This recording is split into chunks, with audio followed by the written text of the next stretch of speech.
for both number 15 Georgia and number 1 Florida. The Gators can wrap up at least a share of the SEC regular season with a victory today. The magic number is 1 for the defending national champs as you look at the standings. Over in the West, this might come down to the last weekend. Arkansas and Ole Miss, a half game separates those two. Last night, the Gators got their second comeback win in 2 games. Down 1, entering the 9th, they scored 2. Will Dalton with the walk-off sack fly, 7-6 the final. They take game 1 over Georgia. Hi again, everybody. Welcome to the ballpark alongside my partner, former SEC Player of the Year, Chris Burke. I'm Clay Matvick. Could crown a champ here today. It should be exciting. Last night, the Gators got their 40th win of the year, having just a great year.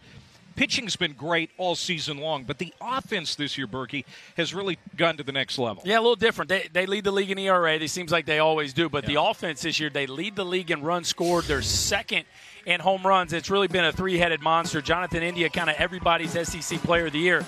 But Will Dalton and J.J. Schwartz have kind of traded turns, backing India up. Right now it's J.J. Schwartz on a 7-game hitting streak, had 3 RBIs last night and really carried this club. Yeah, here is what he did at the plate last night, the 3 hits. It started with the home run to left and then the double and single for J.J. Schwartz. Georgia 34-15 on the year already. A 9-game improvement over last year. Scott Strickland getting results in year 5. Yeah, this has been a big year for Georgia. People were curious, could Scott Strickland get it done for Georgia? Well, he's answered those questions this year. It is a no-doubt hosting resume. Is it a national seed resume? A weekend like this will be a big part of that story. They need at least 1 here in Gainesville, but I think they're looking awfully good to be a national seed. Scott Strickland's batting order a little bit different than it was last night. As they saw their 4-game winning streak come to an end, it'll be C.J. Smith playing center field and leading off tonight. Adam Sasser, the reigning National Player of the Week, batting in the 5 spot, and L.J. Talley with the grand slam last night. He's hitting in the 7 hole. Jackson Kowar, 8-2 on the year, 2.80 ERA, 21 years old, and a likely first rounder. Oh, I don't think there's any doubt about it, Clay. When you see him, it's as good a stuff as anybody in the country. He can have flashes where the stuff's equally as good as Casey Mize. Let's take a look at this stuff. We're going to show you a pitching overlay just to give you an idea of how difficult it is to face Jackson Kowar. So everything coming out of that same high 3/4 window, you'll see the slider that drops off the table, the changeup, which is really his bread and butter swing and miss pitch, and the fastball up to 98 miles an hour, Clay. Hitters have to defend all 3 of those pitches coming out of the exact same release point. That's what makes Kowar a first-round talent.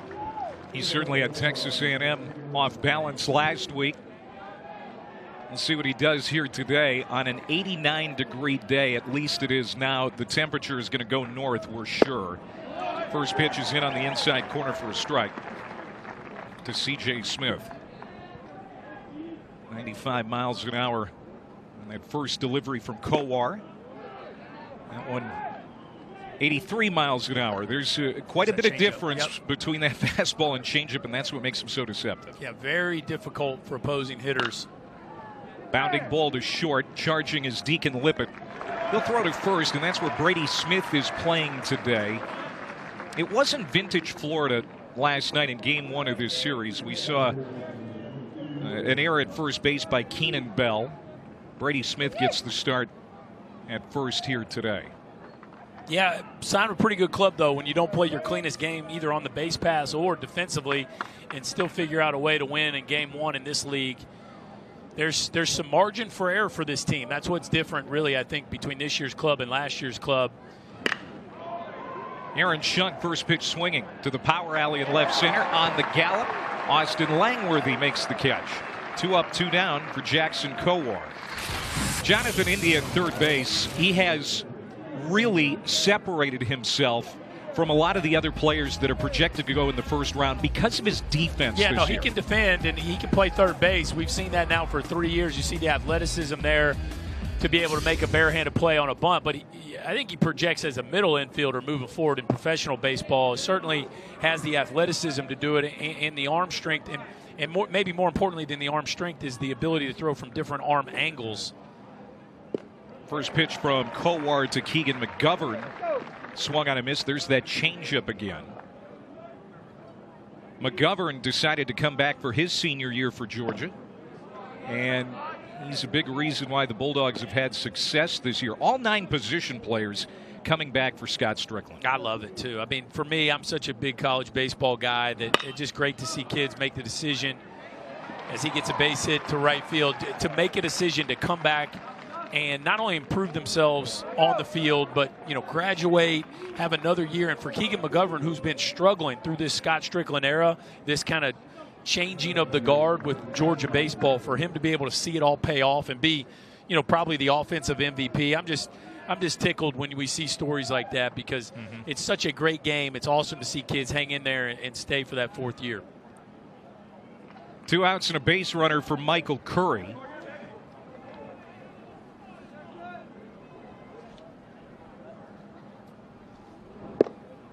McGovern 7 for 7 on the year in stolen base attempts. He's on with a leaking single into right field. He saw Brady Singer real well last night. Hit 2 doubles hard off of him. Singer gave up 8 hits on the night. Check swing. That's a strike. 1-1. I mean, Singer got a no decision last night. Didn't get win number 11 on the year, but it looked really good as Florida ended up getting the victory. Yeah, just the 1 earned run. And you know, Florida plays their typical defense. We're probably talking about Singer with a typical start. Comebacker up the middle, and Curry with another base hit for Georgia. But Florida did play defense, and so Georgia took advantage. L.J. Talley with a grand slam to make that game very interesting for the Gators. But again, we talk about what separates them this year from last year's team. It doesn't mean they're necessarily going to win the national championship again, but why I think they are a more complete team is the ability to bounce back from giving up the lead like that and still being able to overcome it with offense. And now here's Adam Sasser, one of the hottest hitters in the country, batting for Georgia here in the 1st inning with a couple of guys on. He has had a breakout junior year. He is the reigning national and SEC Player of the Week. Junior from Evans, Georgia.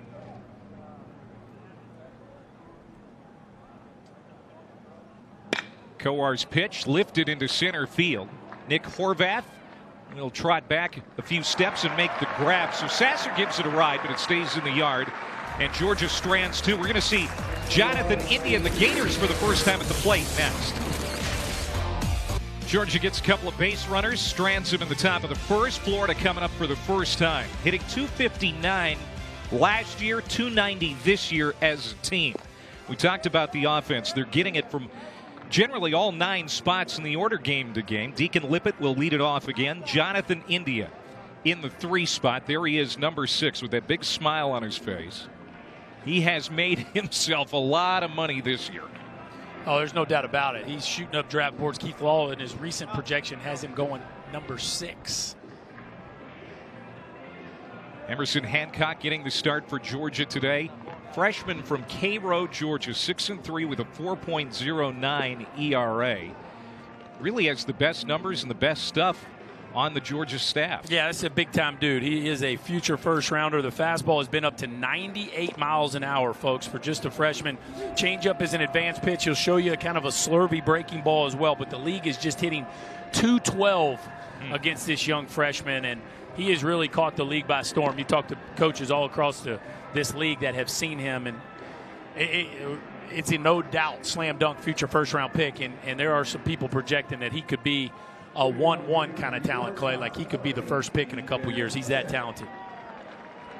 And Scott Strickland wasn't worried about him climbing the hill today against these Gators in this heat because he's from Cairo, Georgia, where it's usually in the low 90s and swampy like it is today here in Gainesville, at least this time of year. Deacon Lippett on a 7-game hitting streak will start the Gators off. He went 1 for 4 last night. 12 for 26, 3 homers and 7 runs batted in over the last 7 games.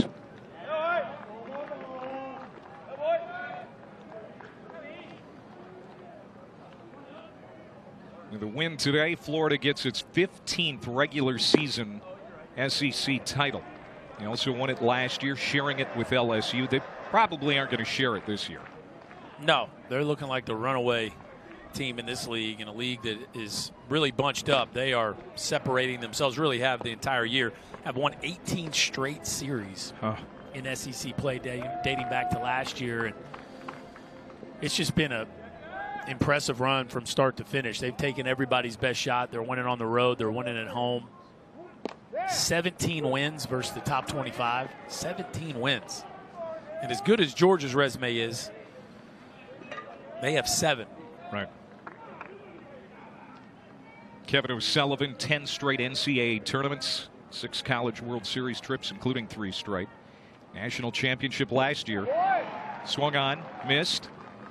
Mason Meadows has to throw down to first. So Emerson Hancock starts off his afternoon with a strikeout. That'll bring up Nelson Maldonado. There's that advanced changeup we talked about, 86 miles an hour. It's a little bit of a firmer changeup, but really good depth on this pitch. And you see, for a guy like Deacon Lippett, who's been through the wars and seen everything this league has to offer over the last 3 years, he certainly didn't see that pitch.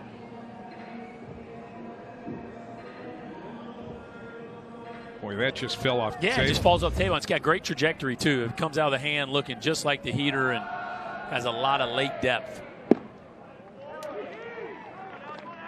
94 on the corner is how Hancock starts the duel with Nelson Maldonado. 2 for 3 with 3 runs batted in last night as the designated hitter. DH again today. He got the scoring started last night for the Gators with a 2-run single in the 3rd, and then tied the game with a sac fly in the 9th. It seems like this guy has had a lot of big hits this year. Yeah, this is a baseball player right here. You want him up when it matters. A big part of their national championship run this year, and has been in the middle of everything again this season. The numbers aren't great, but he is kind of a glue guy for this offense. Just a really tough out, somebody you want up with runners in scoring position. Had shoulder surgery after the season last year, and it's limited him to that DH role, but he has really excelled in it. And now Jonathan India, junior from Coral Springs, candidate for SEC and National Player of the Year. He went 2 for 4 with a double last night. Almost got it out of here his first time up.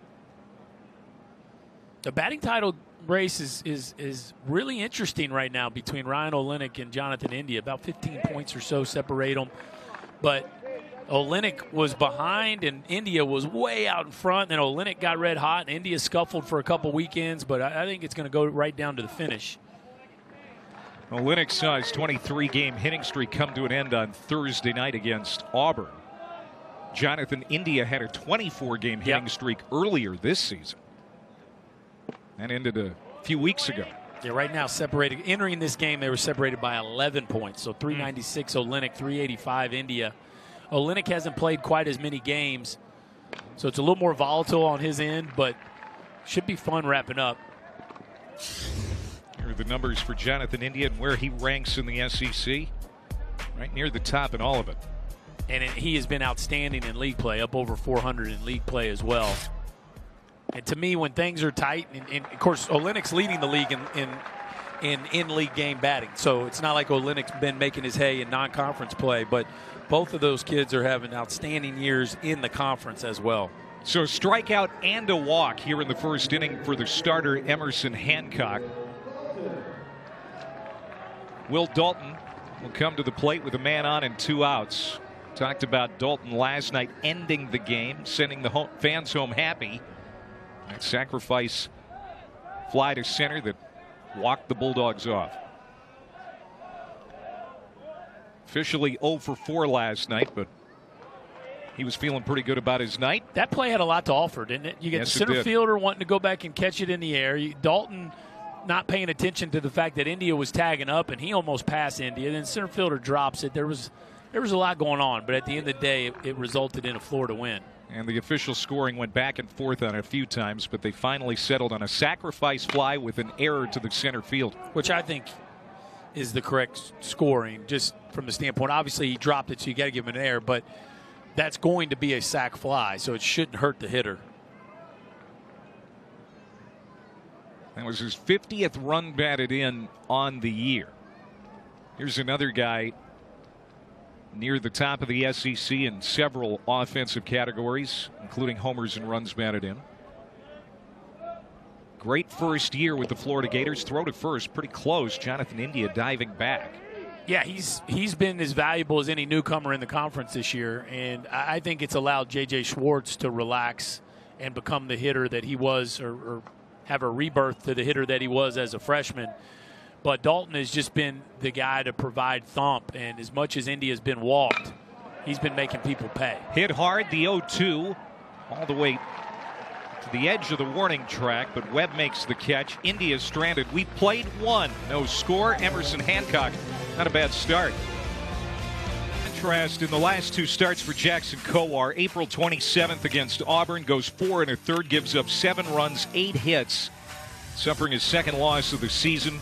But then May 5th, last weekend at Texas A&M, he retired the first 14 of the game, lasted 6 innings, 1 run, just 1 hit, and picked up win number 8. So we'll see what we see the rest of the way here today from Kowar. Yeah, and I got to call that one. He was perfect through 4, Clay, and it was number 1 pick in the draft kind of stuff. I mean, he came out angry after getting touched up by Auburn the week before, and it was filthy. And you could hear the glove popping, and Tom Hart and I were doing the game, and there was a fastball in the first where we both kind of looked at each other, and that one was 97, I believe, and it was pretty obvious right from the jump that he was looking to change the tone that had been set the week before when he gave up a 3-run homer in the first. Cam Shepard, L.J. Talley, Mason Meadows, the 3 hitters he's scheduled to face this inning. Lippett knocks it down, keeps it from going into center field. Can't come up for a throw. Shepard is on with an infield single for Georgia to start the second. This place is one of the best hitting places in the league. It's just the infield is so fast, it makes it very tough for infielders to have much range. And Lippett was there, he gloved it, but in the transition from the slide to get to his feet, the ball comes out, and that'll be a base hit for Shepard, who really has struggled a little bit here in his sophomore campaign offensively. He's been outstanding with the glove, but the offense hasn't been quite as good as people thought it would be in his second year in the league. Freshman All-American last year on to lead off the inning. And that brings up L.J. Talley. Went a huge grand slam against Brady Singer into the palm trees in right field last night. All the runs were unearned after Keenan Bell had an error in the inning. Yeah, I think he knocked the branches off the top of that palm tree. I mean, that was just an absolute laser. And I think that's one of the reasons this club could get to Omaha. Now, you know, the starting pitching, is it quite Omaha ready? I guess time will tell. But this offense, it's mature, and there's some thump, and there are quality hitters from top to bottom. And Talley hitting 8th last night, hits a grand slam off Brady Singer, who is as good as this league has to offer. That just lets you know just how good this Georgia lineup is. 6th grand slam for Georgia this year, tying a school record. He'll send this to short center. Horvath has had trouble seeing the ball, and it's a late jump. It dives down in front of him. Back-to-back hits to start the inning for Georgia. Nick Horvath having trouble with glare. He's not wearing sunglasses. Or something out there at center. No, it's it. And he's not wearing sunglasses. He didn't see the ball that ended last inning until late. This one, he doesn't see it all. And somebody needs to get that man some sunglasses. He's trying to communicate to the dugout, and somebody in the dugout's holding up sunglasses right now, asking him if he wants them.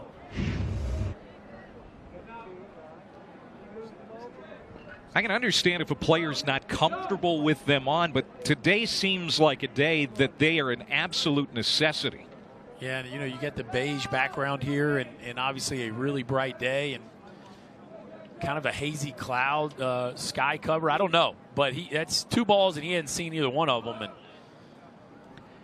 that's a storyline to follow for sure. Mason Meadows squaring around, trying to move the runners along. Takes a strike. Mason Meadows, redshirt freshman catcher, has really been a nice surprise offensively this year. Carried a 9-game hitting streak into the series, but went hitless last night, 0 for 4. Yeah, redshirt freshman who earned the job in the fall. That gets off the glove of J.J. Schwartz, and he's going to have to chase. It has not been a great series so far behind the plate for J.J. Schwartz. We talked about him offensively, and he's having a great series. Yeah, but the glove work hasn't been spectacular. This is just unforced, Clay. Look how quick he is. Like, for what? Like, the guy's not breaking. You're being so quick, you're not finishing the catch on a play where the runner didn't even take a big secondary. So, file that one under a completely unforced error by J.J. Schwartz, and now you just did the job for Georgia as the runners advance without the need of giving up an out. And that's something that you'd like to think from your senior catcher would not happen. Third pass ball of the series. That goes against J.J. Schwartz. Yeah, so we've had a ground ball to start the inning where tough play, but Lippett, he was there and wasn't able to finish the play. You got a fly ball to center that falls for a base hit. And now on a play where there's no play to be made, J.J. Schwartz is coming out of his crouch and trying to, fake a throw to second base, and he allows the runners to advance. And, it's been kind of self-inflicted to this point of the inning. Now, fortunately, you got a swing and miss guy on the mound that might be able to pitch you out of it. Meanwhile, his counterpart at catcher Mason Meadows is at the plate. Swung on and missed. It was 82 miles an hour on the changeup. Yeah, if you're a Georgia hitter, you better dial it in right now because Jackson Kohar knows who he's up against today and Emerson Hancock, and he knows that runs are going to be hard to come by. At least I'm sure he anticipates that. You're going to get his best stuff here over the next few hitters. Kohar's 1-2 to Meadows. That goes over the top of his helmet. Yeah, and now it's 2-2. Overthrowing a breaking ball right there, trying to get that swing and miss. And that one came out of the side of his hand. Nice play by Schwartz just to catch that ball. Kohar leads the team in walks. 31 on the year in 74 innings. 2-2. Called strike 3. But he can also do that. And he gets the first out of the inning. And, the changeup is so good, Clay. He gets this a lot. He gets kids to freeze on the changeup because it starts up and away, and then it fades back in. And so against the power righty, I think a lot of those guys give up on that, thinking it's a fastball that's going to shoot up and away, and it fades. And really, that's a good pitch to hit, but you got to hang in there on it. And I saw it last week against A&M and now this week against Meadows where on a pitch that on TV looks like a pretty good pitch to hit, you can see the hitter has given up on it right out of the hand. And now the right fielder Mitchell Webb for the Bulldogs. Fourth-year senior in the lineup today. Outfielder Tucker Bradley nursing a hamstring. Bradley started in last night's game but came out in the 8th inning after reaching base. He is available to pinch hit today should Scott Strickland need him. That's a guy they need. 1-0 is rolled to short. It's going to score a run. Throw in time at first to get Mitchell Webb, but it's 1-0 Bulldogs. Yeah, I bet you Sully's in the dugout right now wondering, I should have played the infield in. And early in the game, you can see certainly playing it back 1 out, just let them get a run and get off the field. You got to score a run to win the game anyway, right? But boy, with a pitcher of the stuff of Jackson Kohar, there's going to be a lot of soft contact. And had the infield been in right there, they'd still be in a scoreless ball game. Back to the top of the order and C.J. Smith, who grounded out his first time up. The book tells you to play it back right there, Clay. But the circumstances with Kohar and the 9-hole hitter Webb, who hasn't played a ton, should end the inning, and it does. Brady Smith steps on the bag. But Georgia breaks through first with a run here in the second. Who's the next legend? We'll find out. May 22nd, the SEC tournament starts in Hoover. Get underway 10:30 in the morning here on the SEC Network alongside another SEC legend, Chris Burke. Man, I'm all jacked up. How about that promo, dude? That's got me fired up. Let's get to Hoover. That was catchy right there. Been some good ones in this league, huh? Oh, every year. And this year there's another bumper crop of talent. Alex Bregman sure showed out last year in the postseason. Oh, my good luck. That is going to get over the pine trees. Are you kidding? Oh, he nearly sawed off one of those pines last night, and it's just foul. Wow. That's a hard one to call. Now, Craig Bell's not arguing at third base, and JJ isn't either, but Man, that certainly started fair. It was in the air forever. The home plate umpire, Barry Chambers, was going to have a hard call because it was hit so high, as you mentioned. Last night, Schwartz hit a laser beam to left field off of starter Chase Adkins, his 11th homer of the year. Nearly took one of those pine trees out there. Yeah. And he also had a 2-run double. This one he's going to roll to the shortstop. Shepard can't come up with it. And Schwartz has his 4th hit of the weekend. Let's go back to last night. 4th inning, extending the Gators' lead to 3-0. One of the things you see from J.J. Schwartz this year is hitting the ball to both sides of the field. The power has always been there. The question with him, especially last year, is the timing. So we saw a rocket to left on kind of a nothing sinker, and then a bullet in the right center gap on a hanging slider. And the ability to recognize and allow the ball to travel. The swing path has always been there. It's one of the best strokes you'll see in college baseball, but the contact point has been so much more consistent this season. And Schwartz is going to be on second base as that one gets to the backstop. Austin Langworthy at the plate now for Florida. You know, the last 2 years, and I think you and I talked about this a couple of weeks ago when it comes to J.J. Schwartz. He played at first base. He played a position that hasn't been natural to him to help the team. Now he's back at his natural position of catcher. Has that relaxed him at the plate? You know, look, his freshman year, he caught a little bit, right? It was mostly Mike Rivera. His sophomore year, maybe a little bit. I think it's part of the story. I think it's more of the overall performance of the entire offense. And if you look at his freshman year, he was just part of the story, right? But then when you do that as a freshman and you graduate some guys, then you're counted on, well, hey, you're going to hit 20 home runs, right? Yeah. You know, so the last couple years, he's really had the spotlight on him. Coming back for his senior year, and with India and Dalton being the stars that they've been this year, I think it's helped him relax more. So I look at it more from the offense performing as a whole has helped him relax more so than the move to catcher. Well, no one is happier for J.J.'s success than Kevin O'Sullivan. O'Sullivan grateful to have him back. Named him Florida's first captain since he became head coach last fall. And pitches inside 2-2.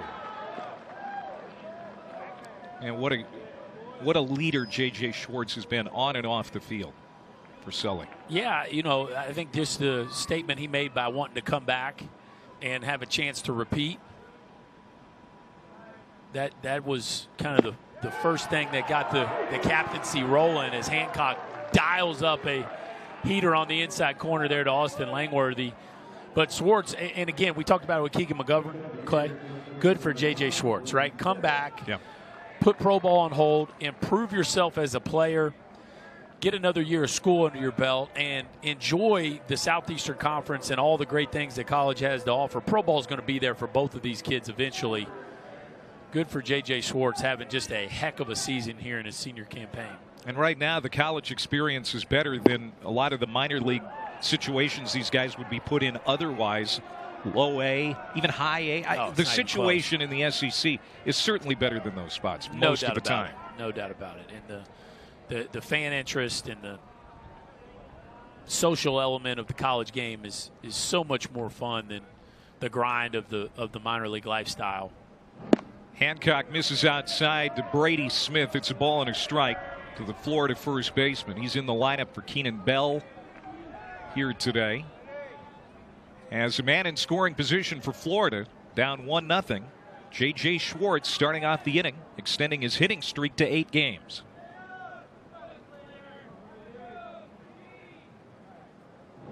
That's hit well to left field. Skips past the glove of Aaron Shuck. They're going to hold J.J. Schwartz at third. Going into second, sliding, but out is Brady Smith trying to take an extra base. He is thrown out trying to get there. And another Gator mistake. I was just about to talk about the fact Austin Langworthy didn't get the runner over, or that would have been an RBI base hit. And in a series where they've made a few mistakes on the bases, Brady Smith gets caught being overzealous. McGovern comes up and hits the cutoff man, Shonk, who quickly relays the ball to Talley at second base, who does a nice job of getting the glove down. Now, was the hand in there by Brady Smith? It doesn't look like there's going to be an appeal. It's going to be a 7-6-4 putout of Brady Smith. And that brings up Blake Reese with 2 down. Now, you talked about it. We saw some running mistakes last night, specifically when Will Dalton was caught between second and third and thrown out. Yeah, for some reason put on the brakes in a stolen base opportunity. Let's watch Brady Smith here. Let's see if he's convicted the whole way through. So definitely putting it into high gear there. A little bit of a hesitation, and that's all it needs to get cut down by 1 stride. Really, that hesitation is probably what caused them. Just overzealous there in a situation where you want to be a little more conservative. That just missed off the plate. 1-2 to Blake Reese, the 8-hole hitter for Florida. You know, and when you and I were talking to Kevin O'Sullivan before the game tonight, you said the mistakes yesterday, they were kind of covered up by that victory last night. And certainly some things we've got to clean up. 93 miles an hour on that fastball. Reese goes down to end the inning. Florida strands 1 in the second. Clay Matvick and Chris Berg back here in Gainesville, Florida on this Mother's Day weekend. We go to the 3rd inning. Georgia leading 1-0 on Jackson Kowar and the Gators. Draft coming up June 4th, the Friday of the regionals. And the guy you're looking at on your screen, he's anticipated to go in that first round. I don't think there's any doubt about it. I think the only doubt with Kowar is how early do you like him? It'll be Aaron Shunk, Keegan McGovern, and Michael Curry, 2, 3, and 4 to hit for Georgia here in the 3rd inning. Florida got the leadoff man on last inning, but couldn't get him home. We've talked about some base running mistakes. We've talked about mistakes overall that we've seen here from the defending national champs this weekend. Well, I had them last weekend in College Station, and it was a situational hitting clinic. Sack flies, bunts, getting runners in from second with 2 outs. I mean, it was really a showcase of situational hitting. And if you just look at that last inning right there, we got a runner on second and nobody out, and you make a couple different mistakes, it's a different Florida team this weekend. Aaron Shunk flies to left. Langworthy makes the catch. 1 down. We've now had 4 base runners thrown out in just, what are we, 11 innings deep into this series? They've already had 4 runners thrown out on the base paths. Aaron Shunk, who has a 17-game hitting streak, is 0 for 2. McGovern up for the 2nd time. He had a single his first time up.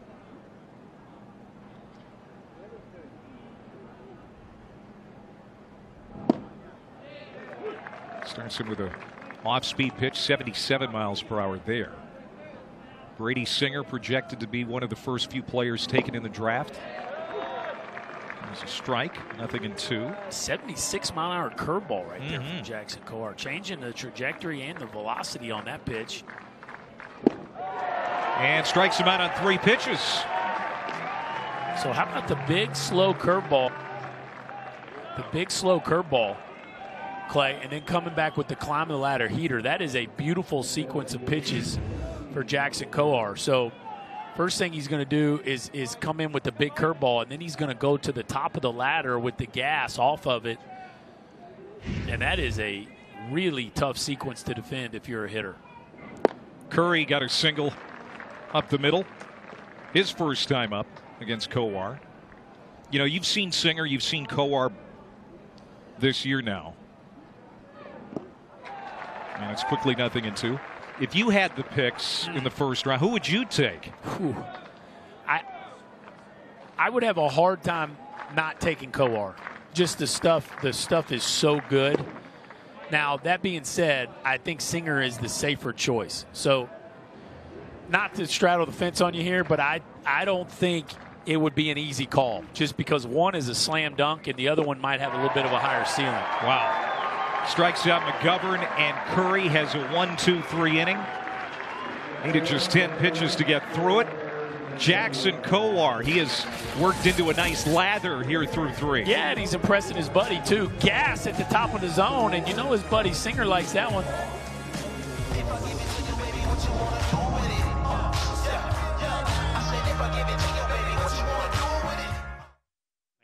Kevin O'Sullivan's had some great pitchers in recent years. In 2012, Brian Johnson was a supplemental first rounder. In 2013, Jonathan Crawford went in the first round to Detroit. A.J. Puck, 6th overall to Oakland in 2016. Dane Dunning was a first rounder that same year. Alex Faedo went in the first round to Detroit. So Detroit has taken a couple of Florida pitchers in the first round here in recent years, and there are 2 available this year again in Kowar and Singer.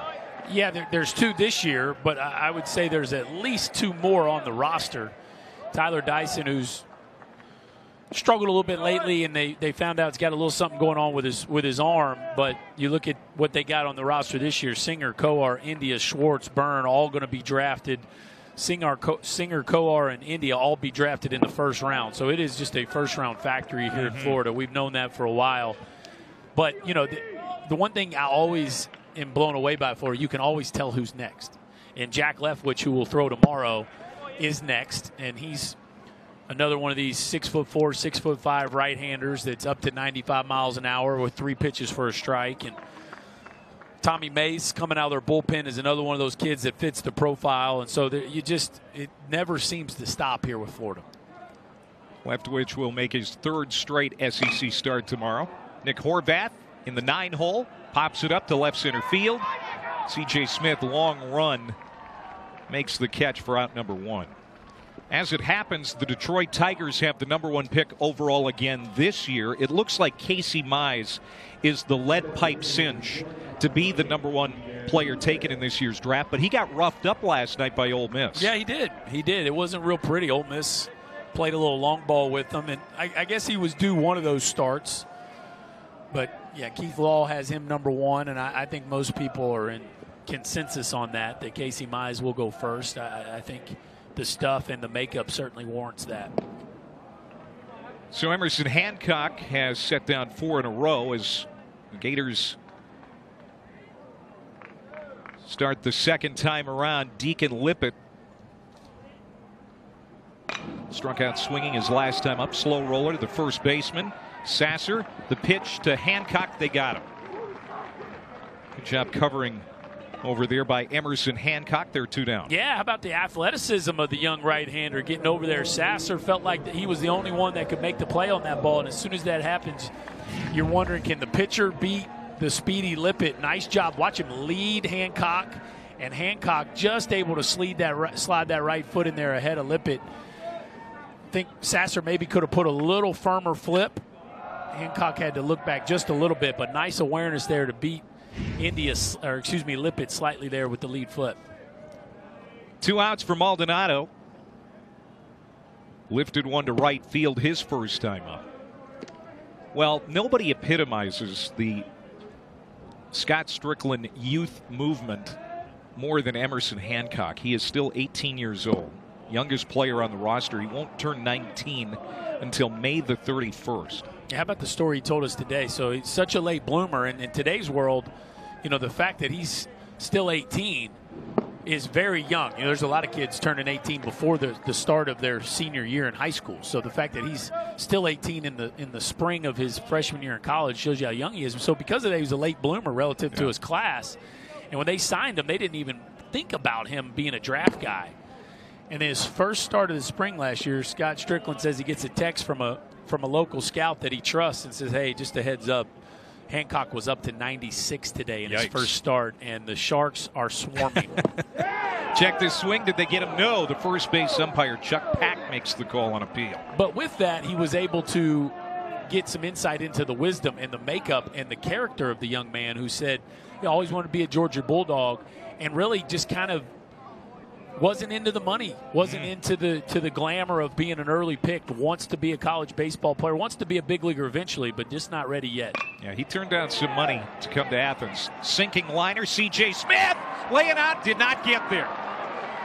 That's going to be a hit for Maldonado, but not because of a lack of effort from C.J. Smith, the Georgia center fielder. He nearly came up with it. Boy, he did the hard part.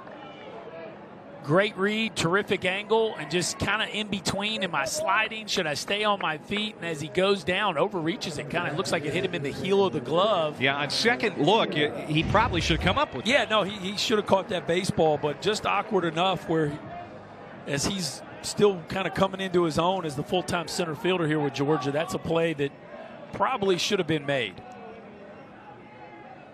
And now India, ever dangerous, comes up. For the second time. He walked his first time to the plate. And now you got the potential of dealing with India and Dalton and Schwartz. So that's a big, big missed opportunity right there. Average at 385. One of 3 Gators on the Golden Spikes midseason watch list with the aforementioned Brady Singer and Michael Byrne. Saw both of those pitchers last night. Byrne ended up getting the win in that come-from-behind victory for the Gators last night, 7-6. They scored 2 in the 9th. Michael Byrne, what a player. Kevin O'Sullivan could be here for the next 20 years, and Michael Byrne will always be one of the shining stars of the Kevin O'Sullivan era of Florida baseball. Doesn't fit the exact profile that most of the Florida stars of his era have fit because he's not a pro ball darling, but he is just nails at the end of the ball game, and the production they've gotten out of him is probably never going to be reproduced in the Gator uniform.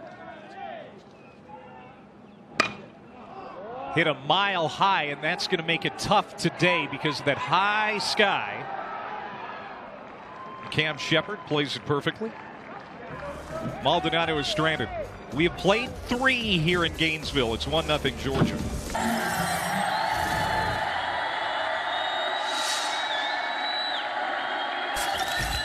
College World Series coming soon. We'll have it for you from Omaha. National headlines. A week ago today, Mike Martin made history, passing the late Augie Garrido for the most wins in coaching history. We showed you the mock draft. College players potentially going to dominate the top, and some teams that normally are in the conversation for Omaha, but certainly the national tournament on the bubble, or maybe not even on the bubble in the case of Rice. Yeah, Rice is going to have to win their conference tournament if they're able to squeak in it. Actually, they're fighting to get in it, but I think of all the teams nationally that I'm most surprised by, it's got to be TCU. Coming back from 4 straight College World Series appearances. They were picked in the top 10 again this year. And, yeah, they've had some injuries, but even before the injuries, they were not playing at an NCAA tournament type of level. Adam Sasser fouls it off. It'll be Sasser, Shepard, and Talley. There you see postseason appearance streaks in jeopardy, including TCU, as you mentioned. We talked about Rice. How about Vandy and LSU from the SEC? LSU got a must-have win last night. It took some drama as What's new? Bo Jordan hit a grand slam in the 8th to beat Alabama last night. But the LSU's in a tight spot. They might have to sweep the Tide this weekend. Yeah, I think they probably do. And I like LSU's chances to get to 15 conference wins and get in. I think Vanderbilt is in a little tighter spot. They've got 2 more games at Tennessee. They had a big win last night. And then they've got Kentucky at home. Those 2 teams are going to be battling for a lot of postseason implications next weekend. I don't know if it caught J.J. Schwartz in the hand. Yeah, it did. His bare hand. Looked like it caught him on the flat part of the hand, though. Tell J.J. to let his chest do the work there, especially with nobody on base. Sasser fouls it off. Count rides along at 1-2. The reigning National Player of the Week tied a school record with 3 homers in 1 game last week in that sweep at Missouri. Yeah, that was a show he put on. But he strikes out here. 3 straight strikeouts for Jackson Kowar. We were talking national headlines. The Wild and Woolly Pac-12. Stanford and Oregon State with a big series. How about the Beavers last night winning 6-2? Luke Heimlich, 14 punch outs to slow down the Cardinal, who are most indications a slam dunk number 2 seed in the country.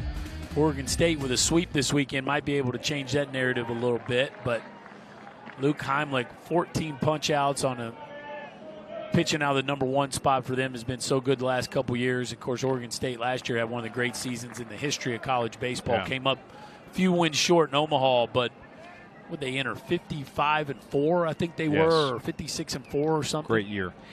Both of those teams going to be national seed, it would appear. I think both of those teams will be national seeds this year. And you know, UCLA is kind of up and down. Arizona's got a shot to get in there, but probably just 4 teams from the Pac at best. The Pac, it's been a really weird year out west, specifically in the Pac-12, and you know, even the Big West. Fullerton looks like they'll be the only team from the Big West that'll get in. Not Long Beach, not Irvine, probably just Fullerton from the Big West. So a down year out west for sure. Cam Shepard at the plate. The 1-2 misses outside, 2-2. We've got 2 Scott Stricklands here today. The Georgia head coach, of course, and the Florida athletic director just popped his head in here a second ago to say hi. Doing a great job. And Sully's all fired up about the plans that Scott Strickland put together for the new baseball facility here as we get a look at both Scott Stricklands here. Have you ever met anybody personally named Chris Burke? I don't know that I have. Another strikeout. That's 4 in a row for Kowar as Shepard goes down. And there's the breaking ball there. I'm telling you, Clay, it's as good a stuff as anybody in the country, and he can beat you in a number of different ways. There's just a hard breaking ball right on the outside corner, and Shepard completely buckled on that one. There's just a lot to cover with 2 strikes. There's only one Clay Madvik. Oh, of course. Right. Yeah, we all know that. L.J. Talley at the plate. He had a bloop single his first time around. But no, Sully's all fired up about the plans that Scott Strickland put together for the new facility they're going to build here. Should be ready in 2020. They're going to break ground on that, I think, this fall. Yeah, a facility in line with the program that Sully has built. A true world-class, as good as anybody in the country kind of place. Swung on and missed. Schwartz will have to make the throw. How about this? 5 strikeouts in a row for Jackson Kowar. Dominant stuff, Clay. He can run through a lineup with anybody in the country. We're going to ask Scott Strickland when we come back, what are they going to do about it? That flag's a little deceiving. It is an otherwise calm day, and it's very hot. 1-0 Georgia going to the bottom of the 4th. We welcome in head coach Scott Strickland of the Bulldogs in year number 5. Want to talk about your freshman right-hander. He has had a really good season. He's pitching really well today. What has impressed you most this year about the 18-year-old? I think it's composure. Yeah, nothing really rattles him. You watch him, he just goes about his business. I mean, he's got great stuff, obviously. He's 6'5" and long-armed and loose, and it's 93 to 95 with really good off-speed stuff. But he doesn't really get rattled. He's very competitive and very composed. Coach, you're facing a kid today that's pretty good. Yeah. What do you do? Is there a message to the club when he punches out 5 in a row and you're seeing that he's really finding a groove? What do you do to combat that? Well, he's kind of changed his approach early on. He was throwing a lot of fastballs. Now you're seeing a lot of breaking balls and changeups. So, he's dialed in right now. You just got to find a way to break his rhythm. If we can, get hit by a pitch or lay a bunt down, do something to try to break his rhythm. But, yeah, he's pretty locked in right now. All right, Coach, thank you very much. Okay, thanks, guys. Will Dalton really got around on that last offering from Emerson Hancock. That's the second time we've seen a ball pulled foul. That one just caught the corner. If you can get that call, there's really no reason to go anywhere else. Just a dotted fastball, what looked to be a little off the edge. We saw J.J. Schwartz hit one over the pine trees in left, foul. Dalton hit one just a second ago. A ton, but foul. Let's see if Hancock can field his position, too. You bet he can. 6'4", 200-pound freshman from Cairo, Georgia, looking like a big leaguer today. What just happened right there? I got the starting pitcher screaming for the ball. He intentionally throws his hat off. Watch my man right here. He's going to throw his hat off. He doesn't want the hat. The hat's going to be in his way, and he's taking command. Mason Meadows, that ball almost landed on home plate. Mason Meadows didn't want any part of it, and Hancock makes it look easy. We were talking with Scott Strickland just a second ago about the wisdom of this kid, but this one is going to be gone. J.J. Schwartz gets him this time. Nearly had a home run his last time up. This one does leave the yard, and Florida has tied it up at 1. We've seen it before, Clay. Be very careful with J.J. Schwartz right now. When this man locks in, it's a home run waiting to happen. And as you said, he hit a home run that was just foul his first AB, and he didn't miss this one. A first pitch, hanging breaking ball, and again, just look how on time he is. Watch the gather right there, just a slight pause as he separates, and a rocket into the left field seats. You really can't get anything by him right now. Just seems like he's on time with everything. A run in, 1 out here in the 4th for Florida as we're knotted up at 1. And now Austin Langworthy at the plate. Went down looking his first time up. He's 0 for 1. J.J. Schwartz is likely going to be drafted for the 3rd time here in a few weeks. His dad, Jeff, pitched in the majors with the White Sox and Angels in the 90s. He's got a big league pedigree. And J.J. Schwartz has looked like a big leaguer too today. Oh, there's no doubt about that. 2-0 to Langworthy. Back up the middle, under the glove of Hancock and into center field. So now Florida starting to time Emerson Hancock, 2nd time through the order. Yeah, you can see aggressive. Will Dalton swung at the first pitch. J.J. Schwartz swung at the first pitch. Now Langworthy going up there, swinging early in the count. It's such a mature lineup.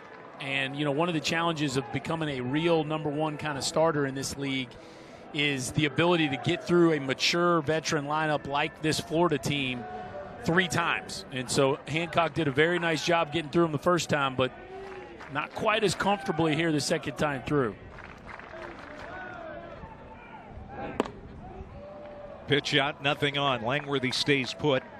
He is 3 for 4 on the year in stolen base attempts. Let's see if Florida puts it on here. Brady Smith at the plate. Call their bluff and do it. He likes to hit and run with Brady Smith. Just an advanced feel for hitting, really good barrel control. And the danger of pitching out on the first pitch is you really set yourself up. You're not going to pitch out twice in a row, right? So you set yourself up for the next pitch of being susceptible to the same play you were just trying to defend. A big hole on the right side of the infield. Langworthy with his lead. He stays put. This is hit a ton to left on the warning track. McGovern reaches up and makes the catch. And scampering back to first is Langworthy. So Smith gives it a ride, but it stays in the ballpark. Yeah, and this is definitely the pitch that needs to be tightened up for Emerson Hancock to be that true #1 pick kind of guy. The breaking ball is just really flat right now, and those things are spinning right in the middle of the plate. And he's lucky he gets that one back as we see a really pretty move through the baseball by Brady Smith. And as he continues to fill out, just a freshman, those balls are going to end up in the seats. But Hancock got away with that one. 2 outs for Blake Reese.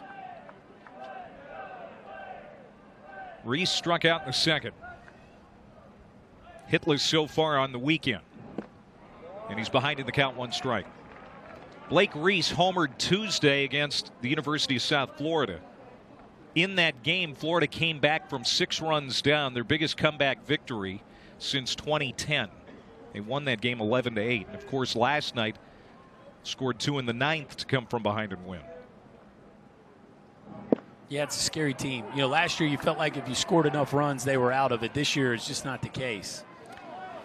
You know, you talk about Florida in casual conversation this year, and you talk about, yeah, just a machine. They steamroll. They just blow everybody out. That's not the case. They have shown a lot of character this year. They've got several come from behind wins on the season. In fact, last night was their 16th of the year. They've got a lot of character, too. They haven't always played from in front. No, not at all. And I just think that tends to be the narrative because they haven't been beaten in a weekend series. But, yeah, there's been plenty of close ball games. This is lined. Look out, people. They've got the tents down there to stay in the shade, and you don't want to get too comfortable. You got to keep your head on a swivel with these Gators at the plate especially.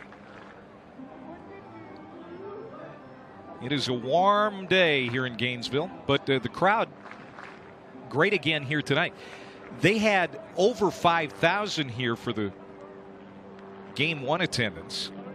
Today, pretty good crowd, too. And there's a called strike 3. Blake Reese goes down on strikes for the second time today. And Florida's retired here in the 4th. But a solo home run from J.J. Schwartz. And we've got a tie ball game. Not a War Eagle, that's an Osprey.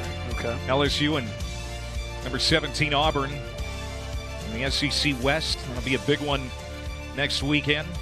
7 Eastern, right here on the SEC Network. It'll be Game 2 on Friday night. And LSU that must-win series with Alabama this weekend. Bo Jordan, the big grand slam yesterday. Casey Mize was rebuffed on the mound last night by Ole Miss. Yeah, see welcome to Earth, Mr. Mize. Got a taste of how normal folk feel for a very rare opportunity for him to get hit around. Jackson Kowar has really settled in. He's struck out the last 5 dogs he's faced. And nearly struck out Mason Meadows there.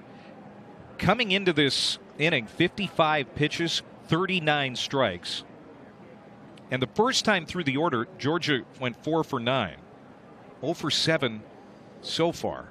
Yeah, the second time. They basically put the fastball kind of in the back pocket other than for climb the ladder, chase pitch, or maybe just off the plate. But a lot of curveballs and changeups this time around by Kowar. This is the second time that J.J. Schwartz has been nicked up.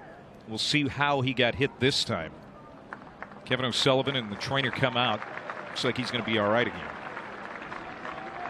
He took it off his throwing hand the last time that he was shaken up.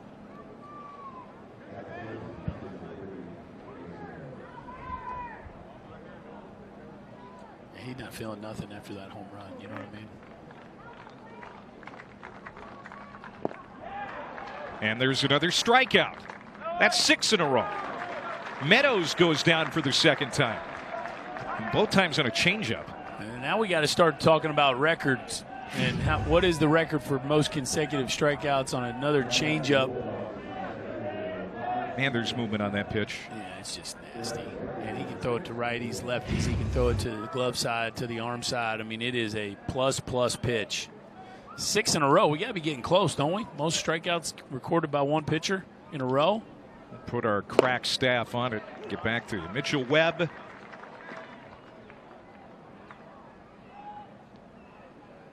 RBI ground out. Lifts this one to short right field. Will Dalton coming on. He'll make the catch. 2 down. So there ends the streak. 6 strikeouts in a row.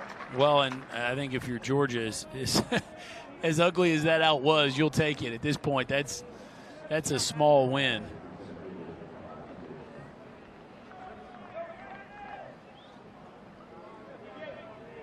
Back to the top of the order, C.J. Smith. He's 0 for 2.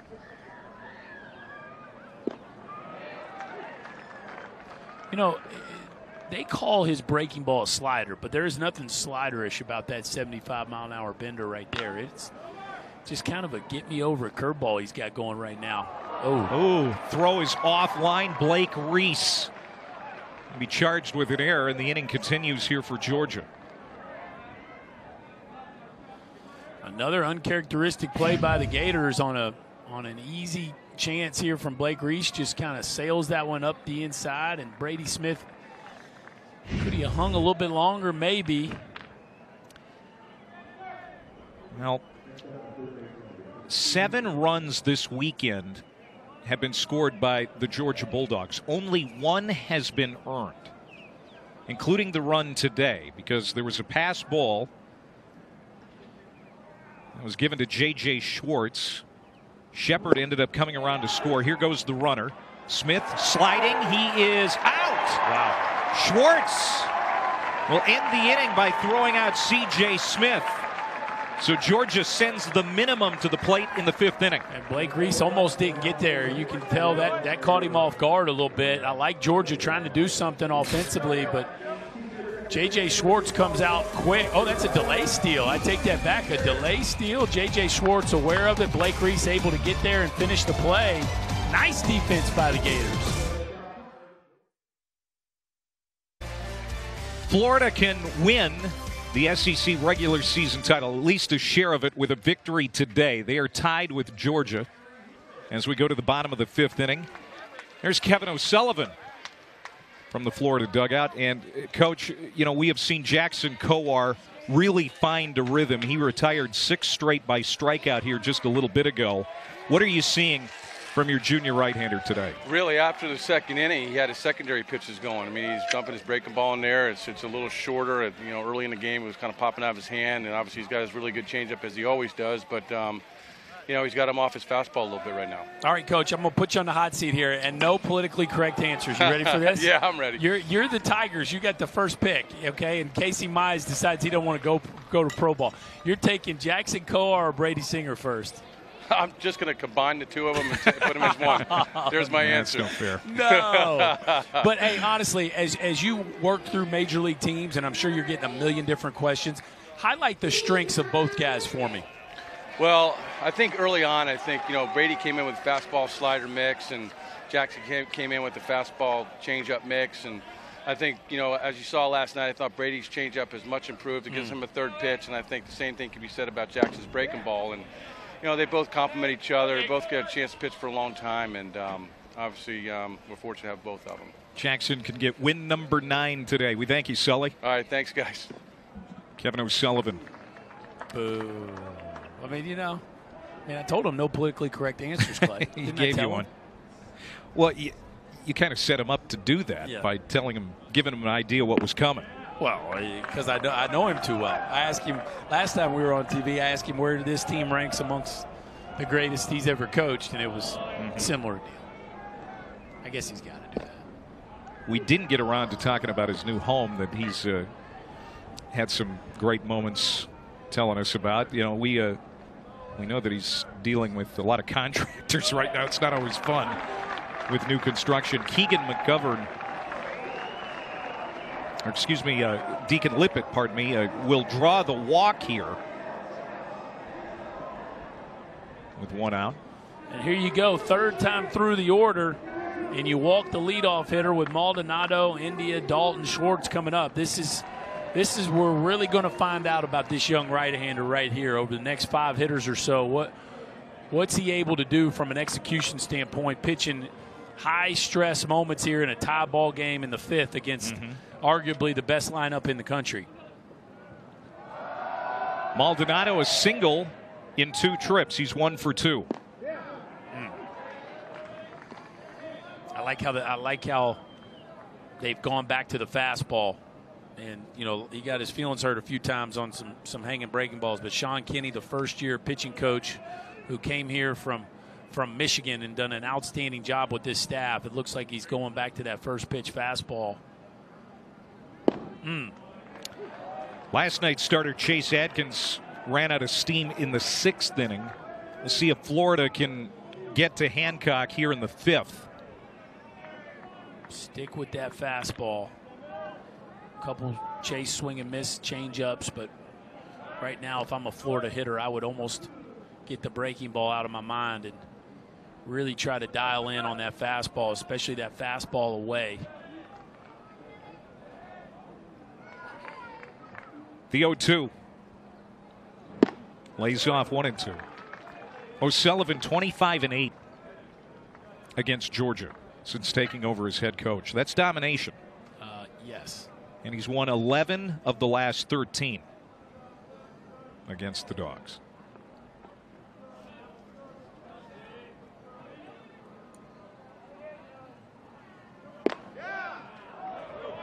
Pitch just missed, 2-2. So there you go. Just keeps trying to paint that heater on the outside part of the plate. Now, you've gotten his eyes so far out over the plate. At some point, you think you got to change the eye level. Whether you rush him in with a heater or maybe try to throw that swing and miss changeup, I got to believe we're going to get something different right here from Hancock.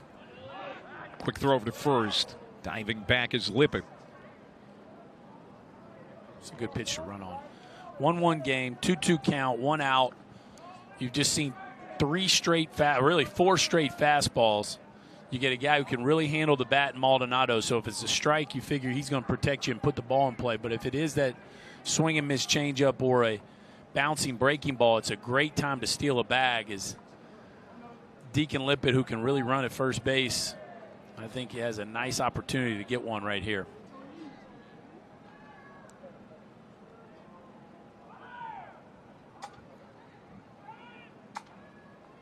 Ooh, stays put. Doesn't need to steal when the ball is hit like that. Goodbye, home run, a 2-run blast for Nelson Maldonado. Home run number 7 on the year, RBIs 35 and 36, and the Gators have the first lead of the day. Yeah, so you just figured we were going to find out what this young man had. Trying to go away with the fastball. It leaks back over the plate. Trying to throw that backdoor fastball, and it runs right down the middle. Maldonado gets just enough of this one to get it over to the left field wall. And, boy, it's that quick strike Florida offense. Maldonado all fired up as the Gators take a 3-1 lead. The junior from Tampa, 2 for 3 with a 3-run batted in night last night.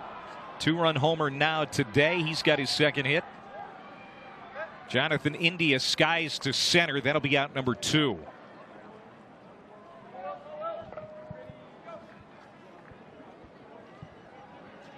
And really, Clay, you know, it's that last trip through the order where Hancock really struggled with the breaking ball. And right there we see Maldonado. He's got him ahead 0-2.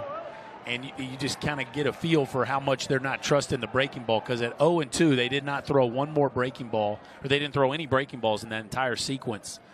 And eventually with these kind of hitters, you get too predictable and you're going to get in trouble.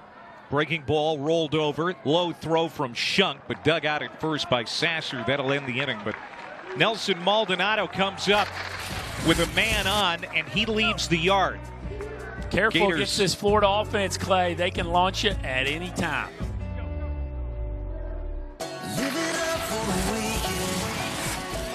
Sunday at 6 Eastern, 5 Central, we're going to have the final day of the SEC Outdoor Track and Field Championships at Tennessee's Tom Black Track in Knoxville. All the best runners, jumpers, and throwers battle in the finals for individual titles and the team title right here on the SEC Network. That is hit well by Aaron Shunk, but foul off of Jackson Kowar, who of his last 65 pitches, 48 have been strikes. Yeah, it's been a clinic, and his boy Nelson Maldonado got him some cushion, and the Bulldogs have their work cut out for them to get back in this ball game. And Shunk ducking away from that pitch. Jackson Kowar. First time through the order, he gave up a run and 4 hits. Just 1 strikeout. Look at what he's done since. Aaron Shunk is 0 for 2 with a ground out and a fly out. Tried to hold up. He went. It's 1-2. I think that graphic of contrast what we're talking about with Hancock, right? So Hancock struggling with the breaking ball. The changeup has been good, but certainly not at the level of Kowar's. And so for him, it's gotten worse each time through the lineup. Whereas with Kowar, he's gotten better because of the command of the off speed. This is going to be a tough play. Blake Reese had the error last inning. He throws this one away. That was going to be a tough play. Reese had to come a long way to his left to get in front of the ball. Shunk is going to be safe at first. I think it's going to go as a hit. My only suggestion for him would be to take a much sharper route. You see that hesitation where he ends up catching that ball on the grass. The question is, are you trying to make an out or are you trying to catch the ball? At second base, you should always be trying to make outs. And as he takes a deep route on that baseball, he ends up making it to a place where he has pretty much an impossible angle to throw, and he gave Shunk way too much time to get there. So I think if he had to do all over again, he would come in at a much more drastic angle. Balls hit to that side of the infield this weekend for Florida have not been routine. No. Keegan McGovern at the plate, 1 for 2 with a hit and a strikeout.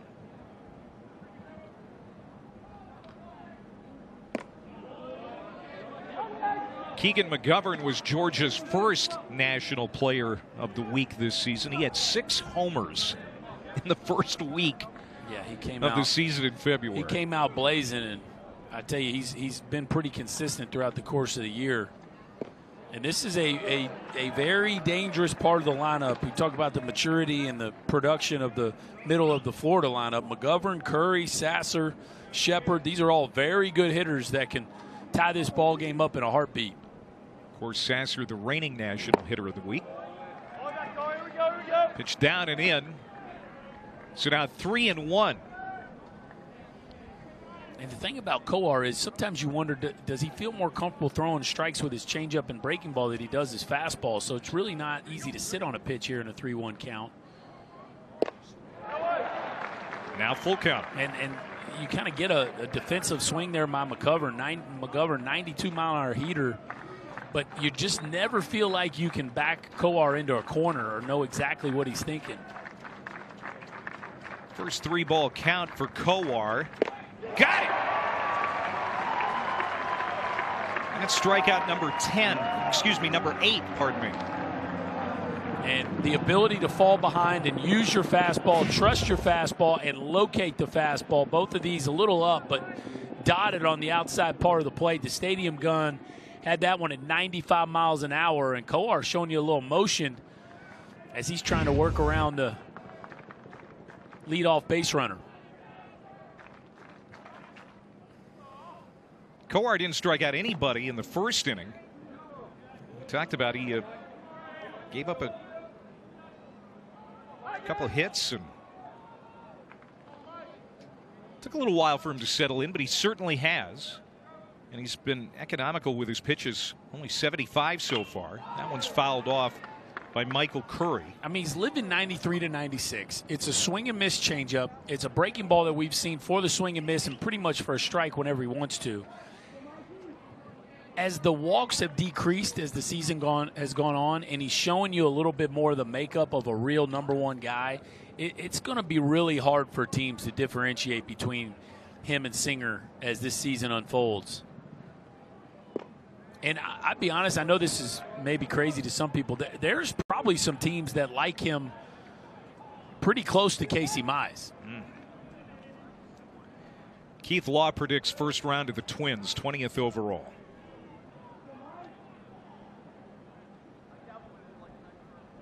Runner goes. Here comes the throw from Schwartz. He's already gunned one runner out today, and he does it again, and that was too easy. I don't know what Aaron Schunk was thinking there, but he walked into second base and wasn't hustling at all. I think Aaron Schunk thought it was a 3-1 count already, and so when he peeks in, he sees a ball, and he's thinking it's ball 4. So I think Aaron Schunk got caught moving on a 3-1 count that he thought, or a 2-1 count that he thought was 3-1.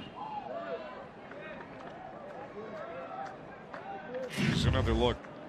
So watch him running here, looking in the whole way, and see, he pulls up as soon as he sees the pitch as the ball. And he's not worried. See how he walks second base? He's not worried about getting tagged out at all. And Scott Strickland is not happy about that one. As valuable as Aaron Schunk has been, that's a big-time mistake right there. J.J. Schwartz had only thrown out 2 runners trying to steal this year. He's got 2 caught stealings today. Yeah, it's one was on a delay steal, and now one on a basically a missed sign or a mental mistake, however you want to classify that. But he's also taken a couple off the body here today. He's had a physical day. Flipping the bat away as Curry as he lopes down to first with a walk. A 2-out walk given up by Jackson Kowar, and that's the first he's allowed this afternoon.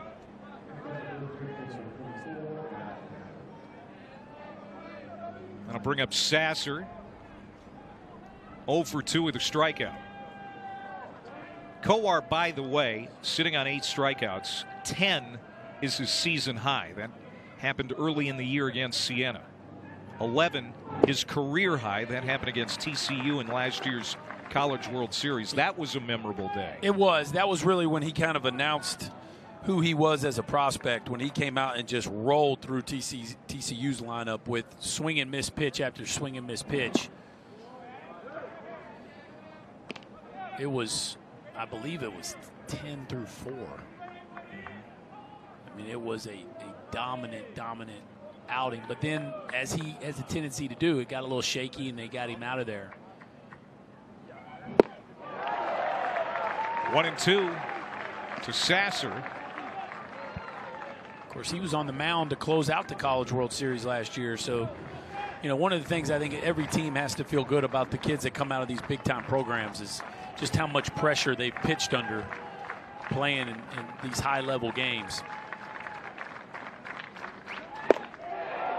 Just a nibble on that outside corner and just missed. 96 on our gun and 97 on the stadium it said gun. 97 here. I think we've been a mile per hour off our gun and the stadium gun. That's not too bad, but 97. Just dialing it up in the 6th. 2-2 to Sasser. Pfister to the shortstop, skips into the glove of Lippett. He'll throw to second for the force. And Georgia is retired in the 6th. Jackson Kowar has a 2-run lead after 5.5. SEC tournament starts in Hoover May 22nd. Who's the next legend going to be? Who are the next legends going to be? Maybe this guy, J.J. Schwartz, having a big weekend. 5 hits here in the series. 4 runs batted in, a couple of homers, including his last time up, a solo shot off Emerson Hancock in the 4th. Hit a first pitch breaking ball out last time, Clay. I'd be sitting dead red if I was Schwartz. Yeah, there it is. That's why you are the best analyst, at least in Gainesville this weekend. This booth, thank you, Clay. Base hit, 3rd hit for J.J. Schwartz. Well, you get a rolling breaking ball and you launch it into left field seats. You kind of got a guy the next time, especially the fact that he hasn't thrown many the rest of the time. And Schwartz is just in one of those grooves. It's funny, the difference a year can make. We were here last year, almost a year ago to this weekend, and he was so lost he broke his bat because he had hit so many balls off the end of the bat. And right now he is on time with everything. And going to be a very nice senior draft pick. You know, he's done a nice job behind the plate. Does he stick behind the plate in pro ball? I don't know as he gets to the higher levels of the minor leagues, but he's certainly proven that he's an elite hitter again.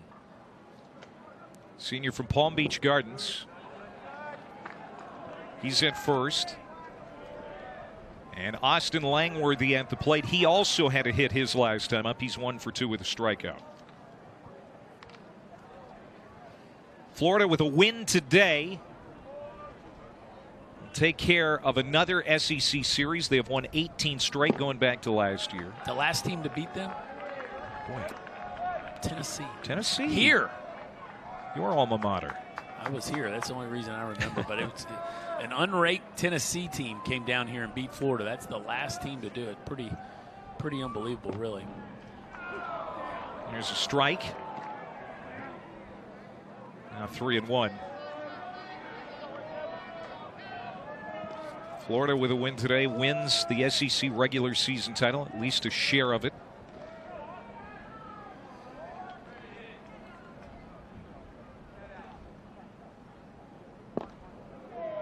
And Hancock loses Langworthy. Schwartz will run down to second. First and second, nobody out for Brady Smith.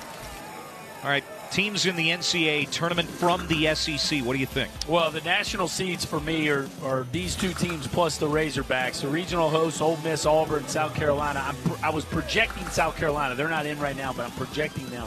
At large, I think A&M, LSU, UK. Again, these are what I think is going to happen. And I think those 5, including Vanderbilt, are right now, I think they're in trouble to miss the tournament. And a big Game 1 win at Tennessee, but still a lot of work to do if you're Vanderbilt. You see the standings, Arkansas and Ole Miss, half game separating. Ole Miss going for the sweep of Auburn today. Ole Miss has the tiebreak on the Razorbacks. They took 2 of 3 from the Hogs earlier this season. Well, and, you know, for me, I just think I was projecting South Carolina to win this series against Missouri, which would get them to 15 wins. And if they beat A&M one, especially if they win that series and beat A&M twice, they get to 17 wins. They're definitely going to host. I think even at 16 wins, they might host. So, you know, I could argue this. We all could argue it. But the truth is there's 5 big conference games left for most people, and there is a lot up in the air in those 5 games. I'm talking about Vandy being out. Well, at 12 and 13, Clay, if they somehow win their next 5 games, they're going to host. And I'm talking about them being out. You know, if they win 4 of their next 5, they're going to host. So they host Kentucky next week, and you play well against Kentucky. Well, and Kentucky's, that'll be big. And Kentucky's in the exact same boat. Kentucky sits right now with 12 wins, and they got 2 more against Mississippi State than at Vanderbilt, right? So they got 5 games. If they get to 17, heck, they could be a national seed with their non-conference resume. Kentucky won 9-6 over Mississippi State in Lexington in Game 1 of that series yesterday. I can't remember how the last time this much was up in the air for this many teams. That's going to get into left field past Aaron Shunk. Bases loaded for Florida as Brady Smith delivers a bingo. Nobody out, and Blake Reese coming up next. All right, Clay, so we said the next 5 hitters would really tell the story for Emerson Hancock, how he was going to do in this ballgame. Since then, Maldonado hit a 2-run homer. He got India and Dalton, but then we've gone single, walk, single. So, actually, that's 6 hitters. We've had 4 of them reach base safely, including a 2-run homer. So I think it's pretty overwhelming evidence that Hancock has reached his limit of effectiveness here. Now, he has punched out Blake Reese twice in a row, so they're going to let him face him right here. But if I was Scott Strickland, I'd be thinking about getting him out of here. Reese delivers a big blow to right. Over the scoreboard. Grand slam. Blake Reese punches a hole in this ball game. It's 7-1.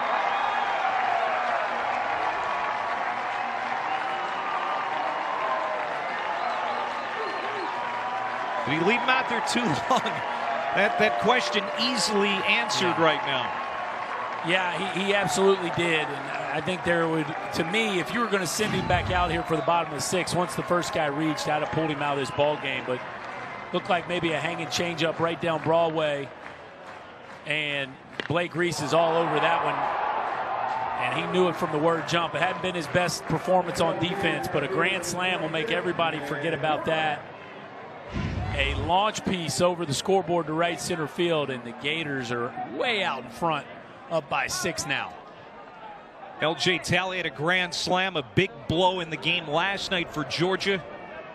Blake Reese, the junior from Tallahassee, gets his first career grand slam here today. Blake Reese has had an interesting career here at Florida. Last year started the year as the starting center fielder, lost his job when his bat cooled off, and was able to solidify a spot in the lineup this year. Has started in every game as he's been back to being an everyday player. And I'm sure Kevin O'Sullivan was happy to see his 8-hole hitter deliver in a key spot like that here in this one. There's no doubt about it. And Clay, we've been saying it all year long. It's the difference in this club. There's nowhere to breathe. I mean, the 8-hole hitter, second baseman, comes up and launches. And as you said yesterday, it was the Georgia 8-hole hitter, second baseman L.J. Talley hitting a grand slam. Now Blake Reese turns the trick for the Gators. And it's just a very difficult lineup to get through 3 times. Here's another one that is hit a long way to left. Could carry out of here.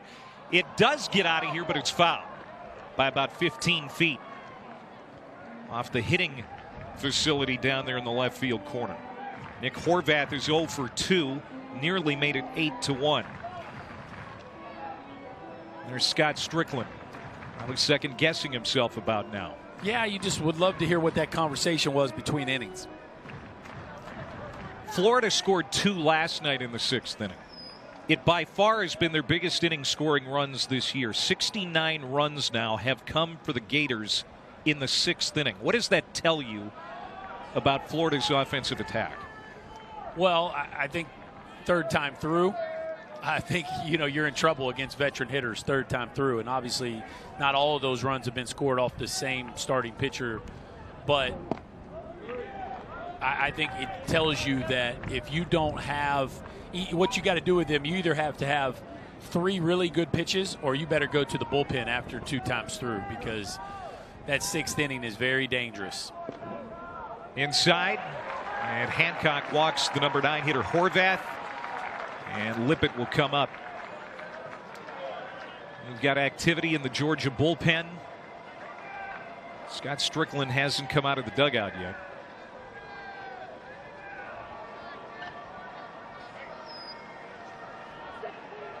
And we got Tim Elliott, sophomore right-hander, getting loose for the Bulldogs. Well, and they had Will Proctor up, who is one of their guys, but now at a 6-run ball game, you're not going to bring one of your guys in the 6th inning of a 6-run ball game when you got a game 3 to get ready for tomorrow. So they're now going to have to stall to get the next arm ready. As you can see, Scott Strickland not real happy about it. It's been a really good season for Scott Strickland. The patience that the university has shown with the head coach. He was on the hot seat last year. They give him another year.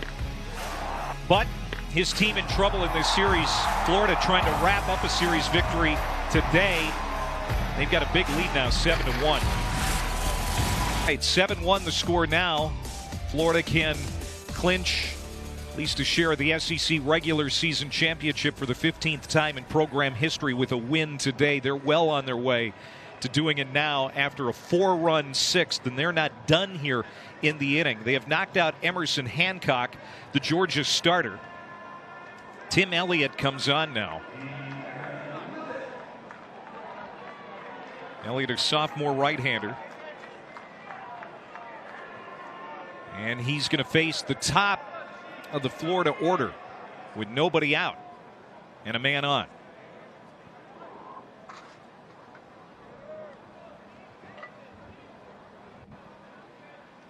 Tim Elliott 1-0 with a 3.79 ERA. Time called, and it's granted.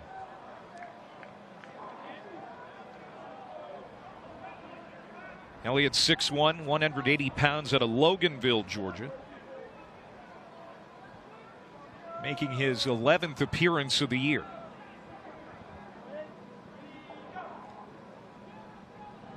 And like you said, Georgia had Will Proctor up when the game was still tight, but now that Florida has opened it up with that grand slam from Blake Reese, they bring in Tim Elliott. Yeah, and of course you're never going to look pleased when you're down by 6 and you're just giving up a grand slam, but I don't know, it's the look of a manager. This is hit a mile to right. Not a lot of wind today. It's not going to help it, and it is caught, robbed in right field by Mitchell Webb. He brings it back into the yard, and Lippett is the first out of the inning. Wow. Yeah, he didn't get a great read on that. His read wasn't as good as ours. We knew that one had a chance to get out of the ballpark. And Mitchell Webb kind of drifts and drifts and drifts, and on a short right field wall, Mitchell Webb goes ahead and puts himself on the SportsCenter top 10 nominee list as he takes a home run away from Deacon Lippett. A nice play at the wall for just the first out of this 6th inning for the Bulldogs. Webb Jim by Mitchell Webb. There you go.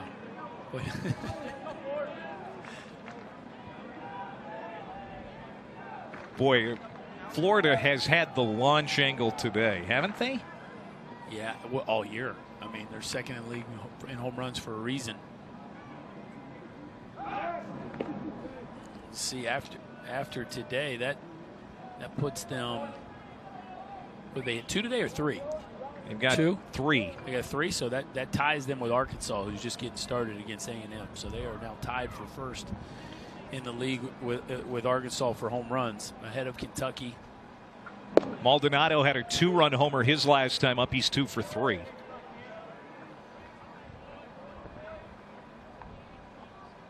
Tim Elliott just touched 93 on the gun.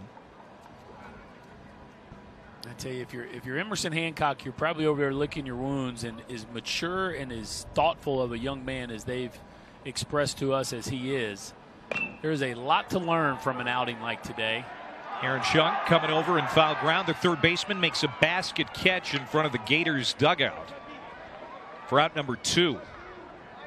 You know, for me, if you're evaluating Hancock and how he did against this kind of lineup, as he's kind of talking to himself right there, the breaking ball definitely needs to get better. I thought the fastball command was pretty good, even though the mistakes that he made with it, the home run to Reese there, it looked like a fastball. I thought maybe it was a changeup, but I think it was a fastball. The home run to Maldonado was a fastball. The home run to Schwartz was a hanging breaking ball. We saw some good changeups today, but just in general, not a tight enough breaking ball to get through this lineup. And I'm sure this will be one of those starts that drives him moving forward. Tomorrow, Georgia starts junior left-hander Kevin Smith.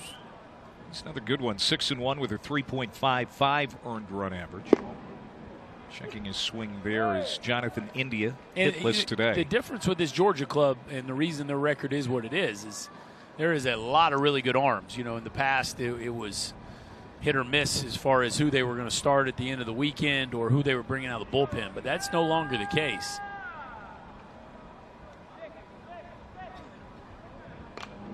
Chase Atkins, 5 1/3 yesterday, gave up 5 runs on 7 hits, struck out 5, walked a couple. No decision yesterday for the Georgia starter. He remains 5-0, but there is definitely quality starting pitching for the Georgia Bulldogs. And a really good bullpen. I mean, you know, Proctor and Christofak and Shunk. Tony Losi has been outstanding for this team. I mean, it is certainly a super regional pitching staff. It's probably a College World Series bullpen. Now, is their starting rotation talented enough to get them there? I guess we're going to find out. But I think the bullpen, I mean, their bullpen depth, you could argue, is better than Florida's. We saw Losi, Christofak, and Shunk last night. Christofak took the loss. It was an atypical outing for him, but that Georgia bullpen is 16-8 with 15 saves and holding opponents to a .215 batting average. Yeah, they got Ryan Webb in there now, the freshman who's kind of been in and out of being a starter. He's a really, really good left-handed arm. Heck, C.J. Smith, the center fielder today, has a .68 ERA in 11 appearances. Tim Elliott comes set. Long look. Horvath goes. Here's another home run, it looks like, if it stays fair. That one's fair. Home run. Jonathan India.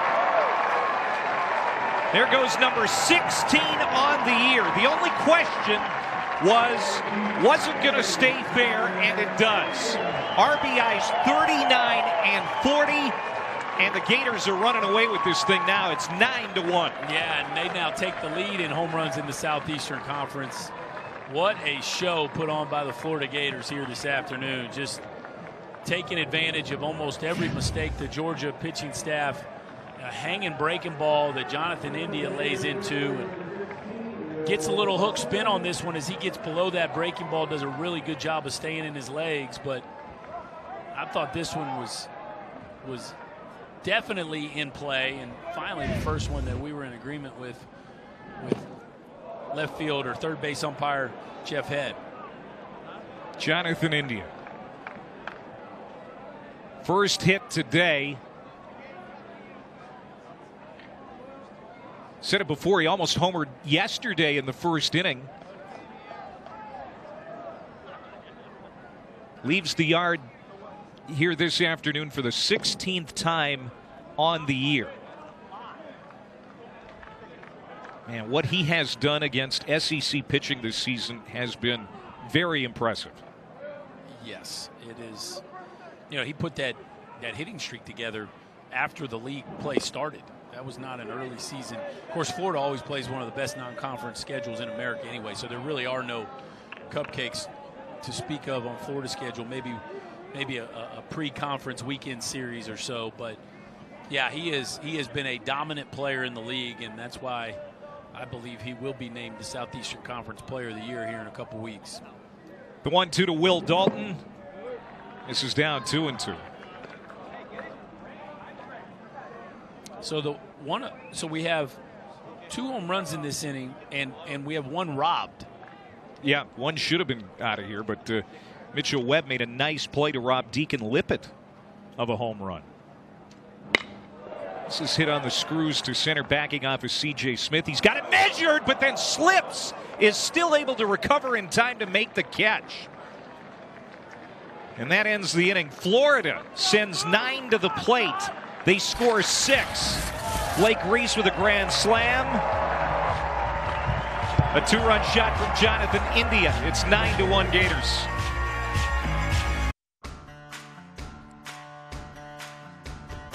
Florida and Georgia, always great rivalry. Don't care what sport it is. 2 best teams in the SEC East this year. Florida can wrap up an SEC regular season crown with a win today. A couple of home runs that last inning. A grand slam from Blake Reese, a 2-run shot from Jonathan India.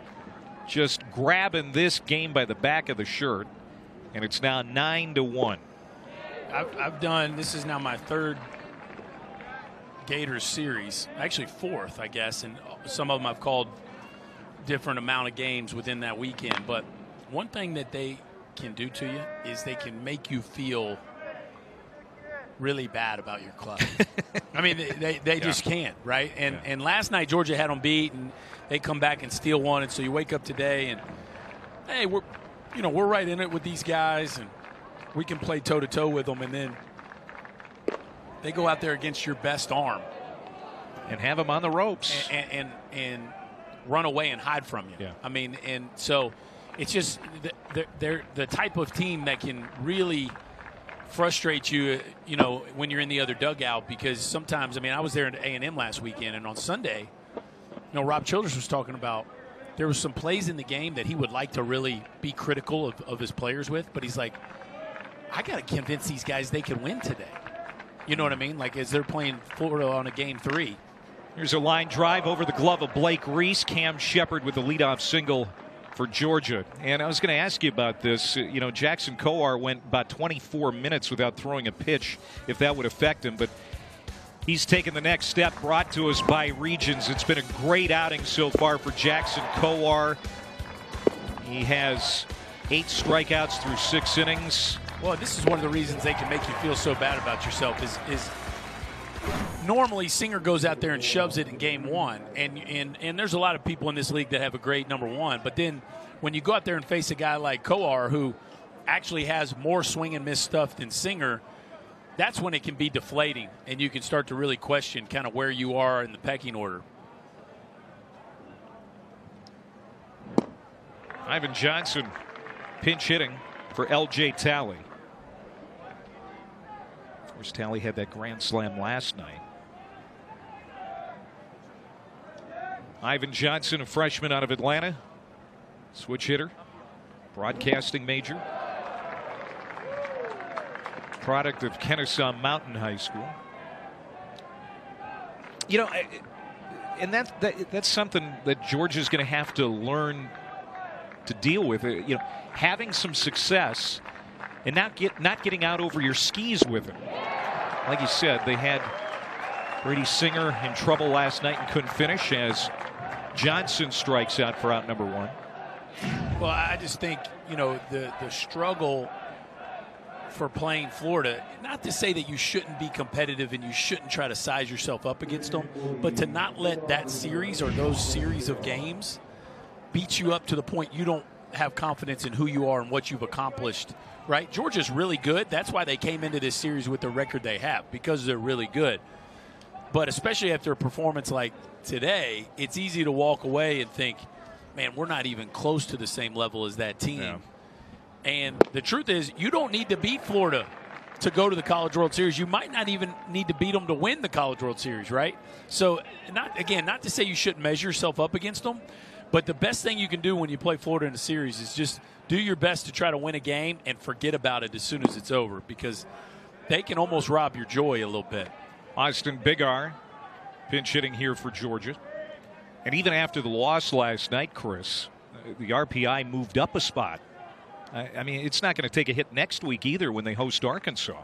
No. So, Georgia's still in position to be a top 8 national seed, perhaps, if they can get a game here really, and then play well against Arkansas. Yeah, and really, if they just win one in each of those two, their RPIs are going to be – their RPI will be fine. And we hit this in the Open, but, the RPI is 4th. The strength of schedule is 10th. They had they swept Clemson. They swept Georgia Tech in the midweek. And this is a club that – especially if they can figure out a way to win one of these games. Arkansas has not played well on the road. No, Arkansas has a losing record on the road. Right. On the road. They go home and win that series next weekend against Arkansas. They got a really good chance to be a top 8 seed. Mitchell Webb up there.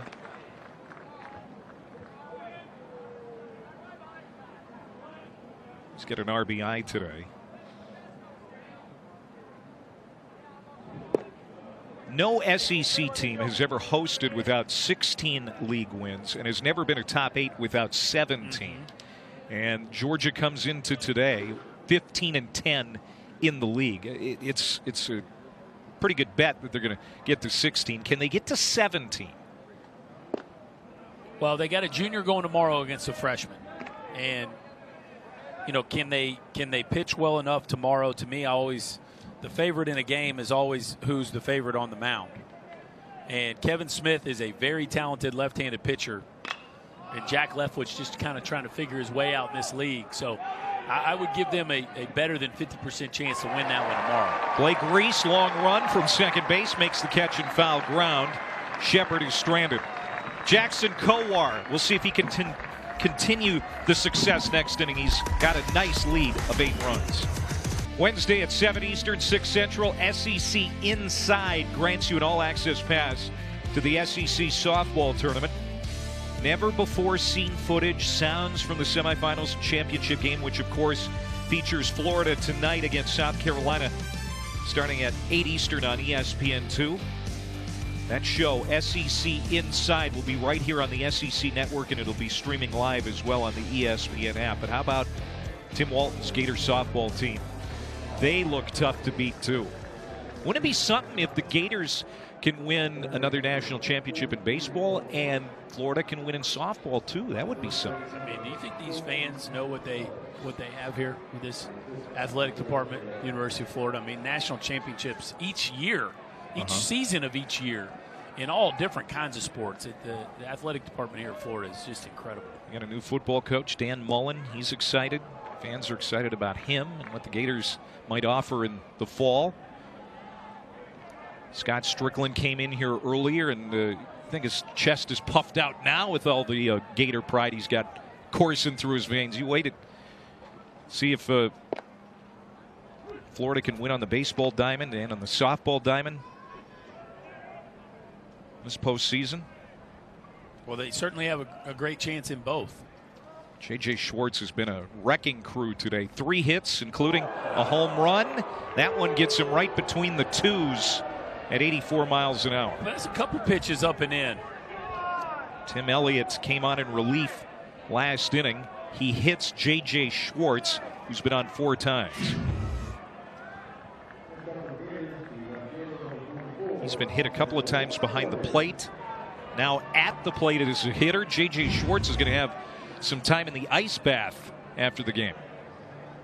I'm just going to go ahead and say it. I know that was only 84 miles an hour. That didn't look very good, and I don't know that the Florida guys are going to like that too much. When you're hitting your senior captain after a monster day and after a bunch of home runs, that just did not look very good.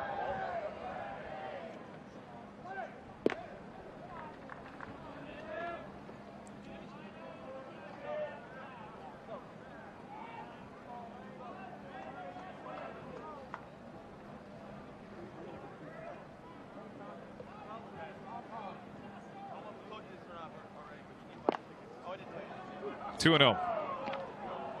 Georgia running out a brand new infield this inning, Clay. Yeah, I was just going to say they've made 5 defensive changes. Big R stays in the game behind the plate. Johnson's at second, Sullivan at first, Tate at third, and Logan at shortstop. Way outside, 2-1. Literally a brand new infield. Here's Cole Tate at third. Logan at short. Ivan Johnson, we saw pinch hit last inning. He'll stay in the game at second base. Patrick Sullivan at first. And a new catcher, Austin Bigger. There he is.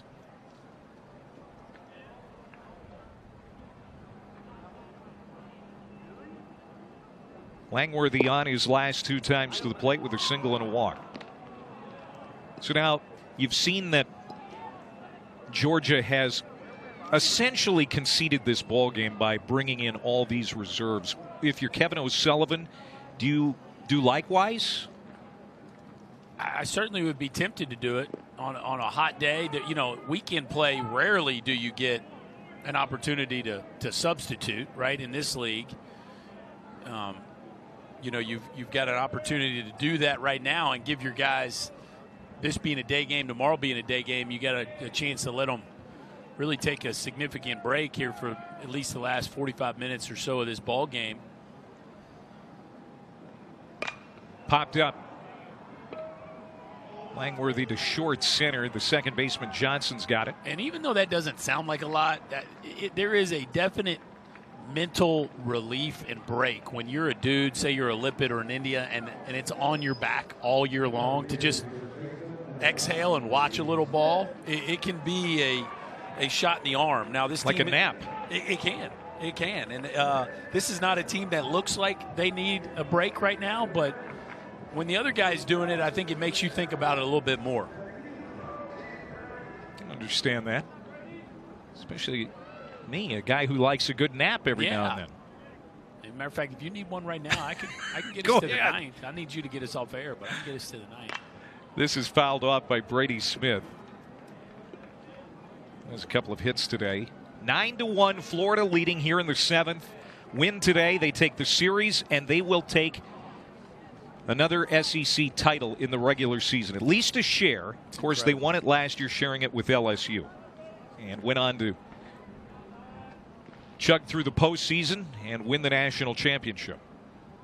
This team appears to be scarier than last year's team. Well, I'm just talking to Sully about it today. I mean, they've had 2 different sets of three-peats to Omaha, right? So they went in 10, 11, and 12. Now they've gone in 15, 16, and 17. This year they're trying to get back for the 4th straight year.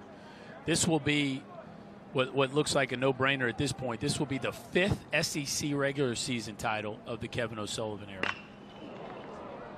Hit hard but foul by Smith. I mean, it goes without saying, but it's a no doubt Hall of Fame resume from Kevin O'Sullivan.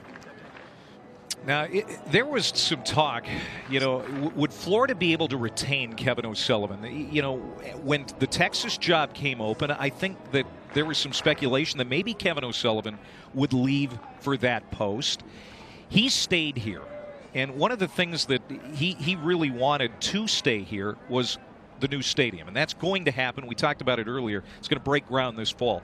This program, the way he has got it going, and now with the new stadium coming as Smith goes down on strikes, this program is in great shape, has been in great shape, and for the foreseeable future, it looks really good in Gainesville, Florida. Yeah, it does, and one of the reasons he just couldn't leave is because of what you see right there. Brady Singer and Jackson Coar, as he's sitting there talking to him, he knows number one, what he's built already to get to this point, but also what he has in the pipeline coming, right? And so when other jobs pop up, he knows how far out he is in recruiting and how many guys that he knows are difference makers and elite players that are already signed up to come here to Gainesville.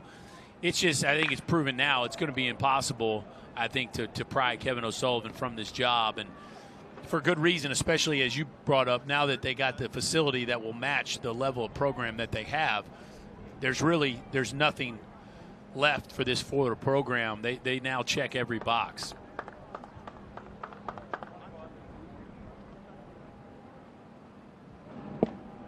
This will be Kevin O'Sullivan's 5th SEC title, tying him with Ron Polk, who had 5 when he was head coach at Mississippi State and, of course, at Georgia.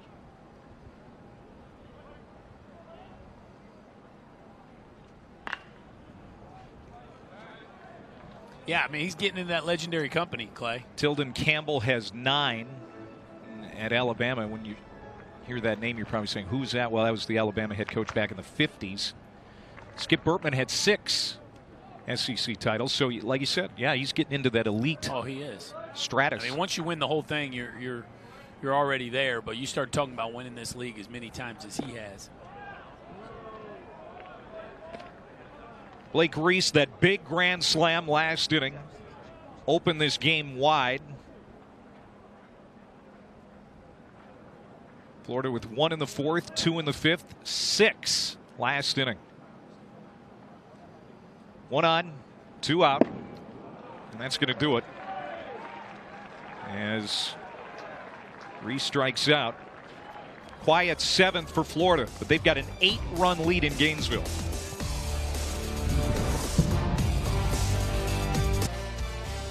Jackson Kowar, over 100 pitches, no earned runs, 7 innings. He has struck out 9. It was pretty good, Clay. This was some real stuff today, the kind of stuff that he is really becoming known for. We know about the changeup. The fastball, again, was up to 96, 97 miles an hour today. We saw him climb the ladder. We saw him use it in fastball counts, which I love to see. The breaking ball, he showed us a couple different breaking balls. We saw a swing and miss and a get me over pretty much whenever he needed it.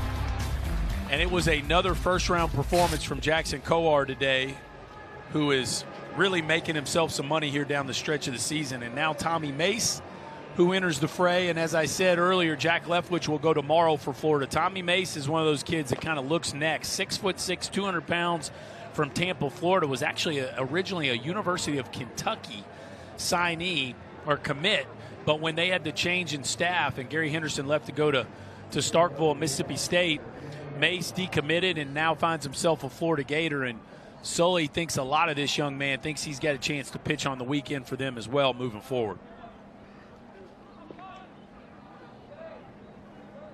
First pitch from Tommy Mace, down and in to C.J. Smith. 1 walk, 9 strikeouts for Kowar.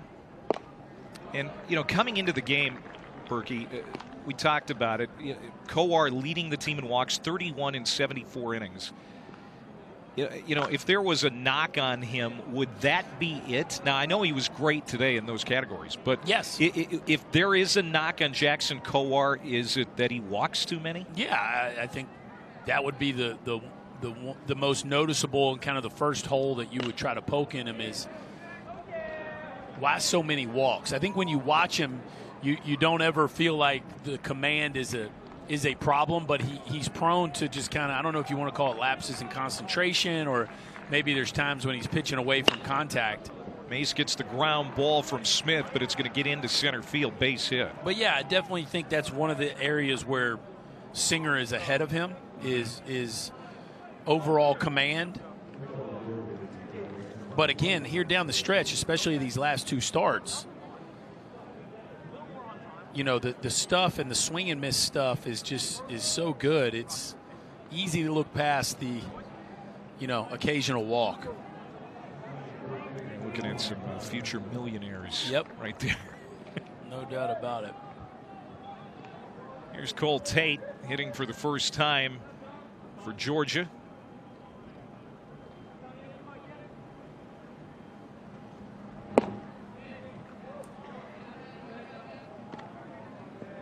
Tate, a freshman out of Bishop, 6'2", 197.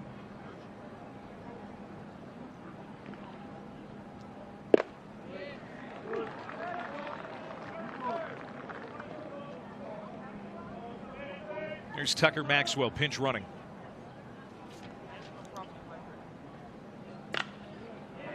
Fly ball left field.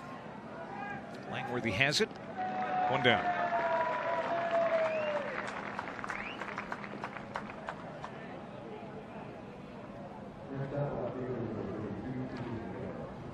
Georgia hasn't beaten Florida in a series since 2013 in Athens. It's not going to happen this weekend, at least it wouldn't appear, barring a miraculous comeback.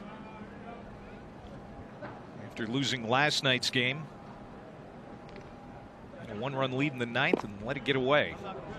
Yeah, that's the one that stings. And Scott Strickland, we talked to him today about what he was thinking about with his end of the game pitcher decisions, and Christofac had struck out 5 of 6 on Tuesday against Georgia Tech. He faced one hitter in the 8th, and he struck him out, and they just felt like he was ready to close that game out. But as it was, he struggled. Then they went to Shunk, and he wasn't able to close the door. And you look back, and it's a missed opportunity, because now that you kind of take it on the chin in this game too, you're scratching and clawing just to survive on Sunday. And we talked about it, how they jumped to a projected number 4 national seed after the sweep of Missouri last week. It'll be interesting to see, after series loss here, where they slip to, if at all. Maybe, because they're playing tomorrow, Florida, they won't and slip. they win tomorrow, it might not be so bad. If they're competitive tomorrow, they still might not slip much, because, again, they could have easily won that game yesterday. Keegan McGovern is 1 for 3 with a couple of strikeouts today.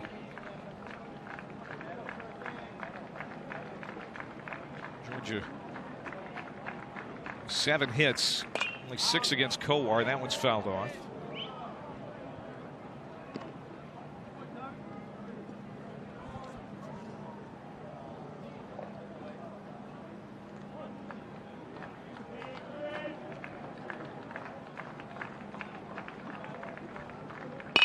Back up the middle. And played up the middle, but it's going to get through for a base hit for McGovern. He's 2 for 4 today. Florida's had a good year in a lot of things, but Georgia got him on the football field 42-7. Basketball, Georgia swept the season series for the first time since '97. Really? Interesting. Yeah. That football win, it was the Dogs' largest margin of victory against Florida since 1982, when Herschel Walker won the Heisman. The final that year was 44-0. Herschel was pretty good. Oh my.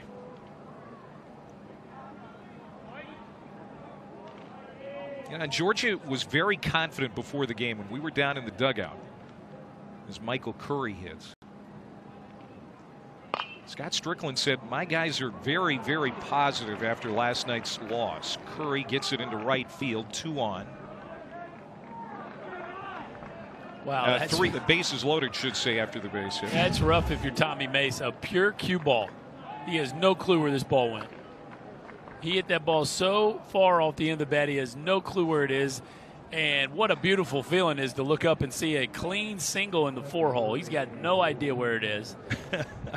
a cue ball in the 4-hole, and the Bulldogs got the bases loaded here as Tommy Mace hasn't exactly been giving up bullets, but finds himself in a bases loaded jam. With 1 out. And Sullivan at the plate for the first time. And now they got to get the bullpen going. Michael Byrne. And Michael Byrne down there. Yep. And that's something we didn't think just moments ago that we'd have to see. But well, I guess you got to figure if the ball's flying today, if Sullivan launches one right here, you get yourself a 4-run ball game. Down and in.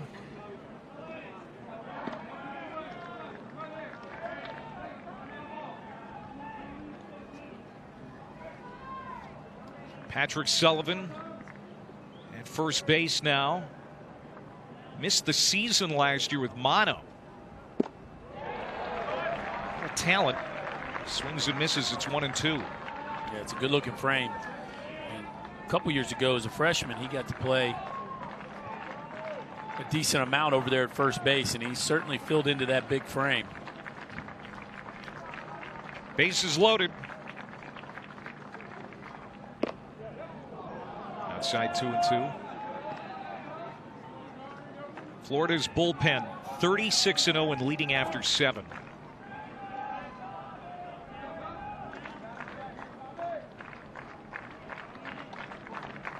Comfortable lead here, but the base is jammed. That one's fouled off.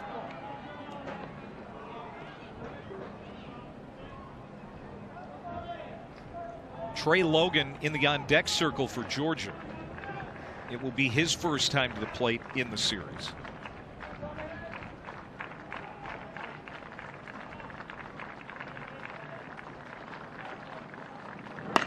Ground ball, that's through, base hit. It will score 1, maybe 2. It's 9-3 as Sullivan delivers a 2-run single.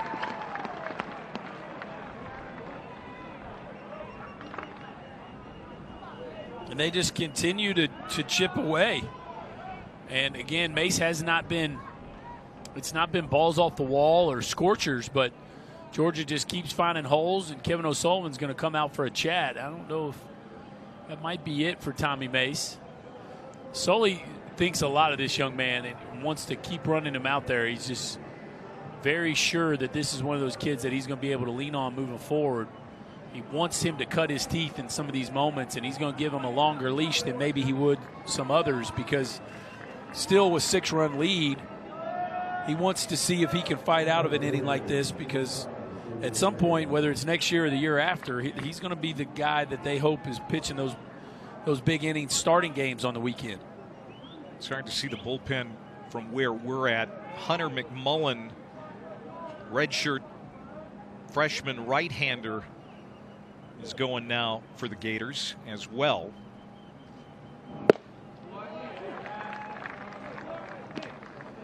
Strike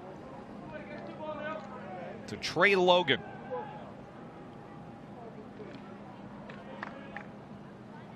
Senior infielder at the plate for the first time in the series.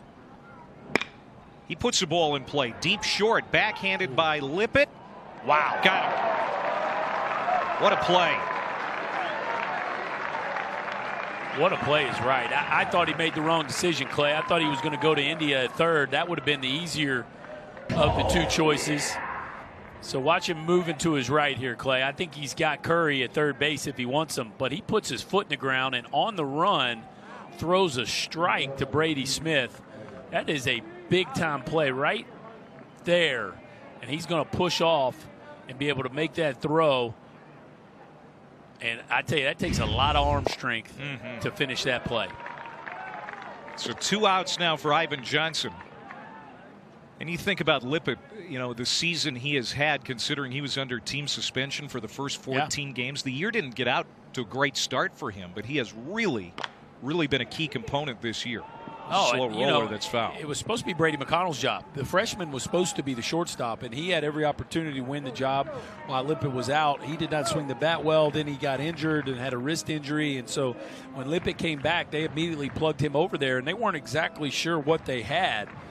But, man, as he played well, and, you know, he might not quite be on the level as a Dalton Guthrie. He is a very, very capable Southeastern Conference shortstop. You've essentially got 2 shortstops on the left side of the infield in India and Lippett. The 0-2 to Johnson. Checked his swing. 1-2. Yeah, if Kevin O'Sullivan doesn't have to use Michael Byrne in this game, he used him last night to close it out. Yeah, you don't want to have to. You don't want to have to use him when you're up big like they are.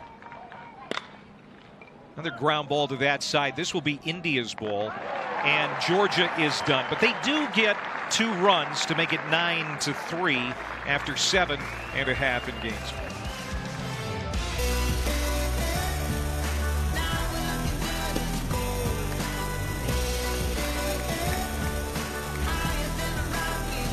Florida, Stanford, Oregon State, North Carolina, Arkansas. Those are elite teams. For me, that's the first tier.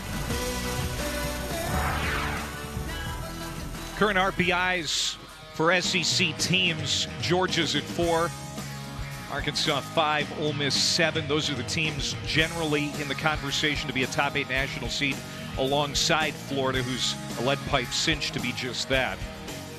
And you see the rest of them. LSU, they're a bubble team. They needed a comeback to beat Auburn last night, or excuse me, to beat Alabama last night. Let's not get those two confused. No, that'll get you in a lot of trouble in the state of Alabama. So we've got a pitching change for Georgia. Justin Glover is going to come on now to make just his 5th appearance of the year. Glover is a sophomore left-hander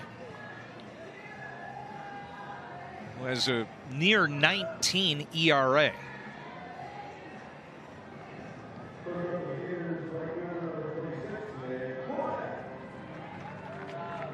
Nick Horvath is going to stay in the ball game. Kevin O'Sullivan hasn't gone to his reserves yet. Horvath leading it off.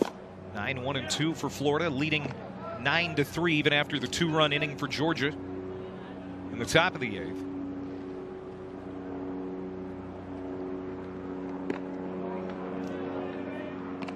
Florida 3 defensive outs away from another SEC regular season championship. Be the 15th in program history, the 5th for Kevin O'Sullivan since becoming head coach.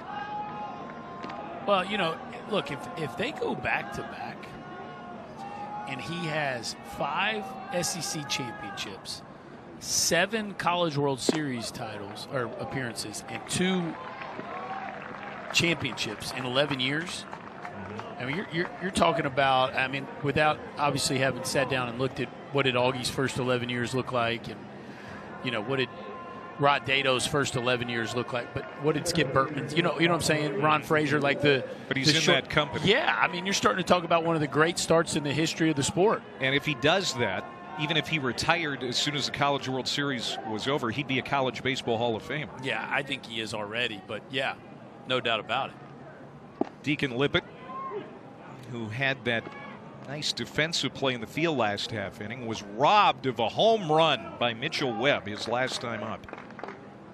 I think Lippett thought it was out.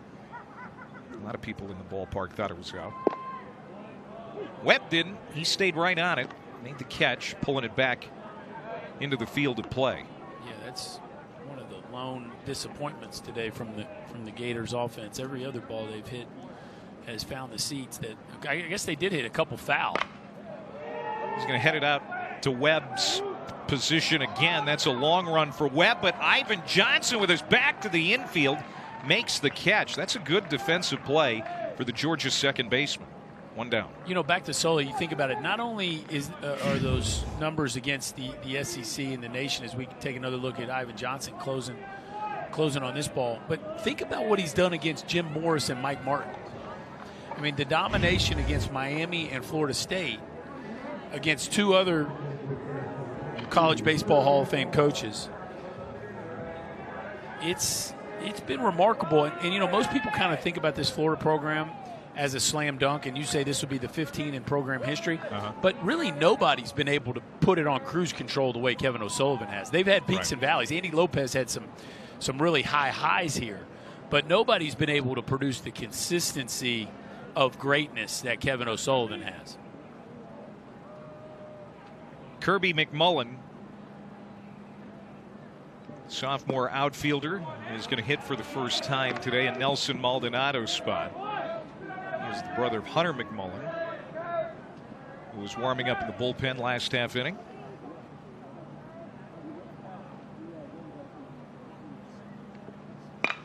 Hunter's number 25, Kirby is number 52.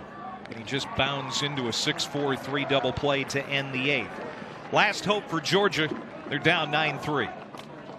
11 Eastern, 10 Central. The SEC Now group will wrap up the softball championship game with highlights, analysis, and reactions from players and coaches. You can always watch SEC Now on the app from anywhere.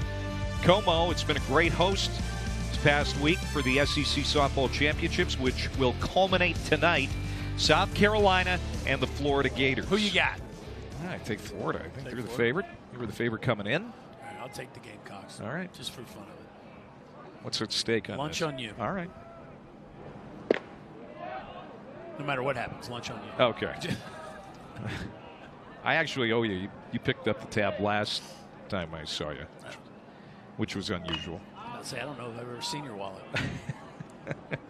Tommy Mace trying to close this one out, and when I say close, I mean that figuratively. This is not a closed situation as far as a save goes. Florida trying to wrap up the SEC regular season. 3 outs away from doing it. Hot hit. India gobbles it up after knocking it down and throws out Bigard. Wow. He can really play that spot. Yeah, this ball's on him in a heartbeat. Watch him get low. Love how he gets low here. Watch him get low on this ball. Block that ball up by any means possible. Knock that thing down, and just does a great job. Look at him get low. Boom. knocked that ball down, did a nice job with his pre-pitch routine of keeping his feet alive and active. Has certainly not wandered with his focus, even though this game is pretty much in the balance. He is still locked in on every ball. Well, they hit it again toward India. This time Webb is able to sneak it through. Mitchell Webb with his first hit of the day. Georgia has a base runner here in the 9th inning.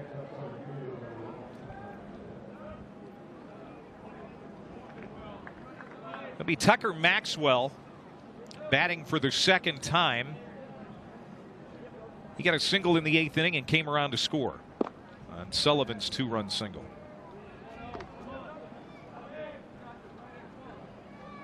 Georgia with a loss will fall to 34-16, 15-11 in the SEC.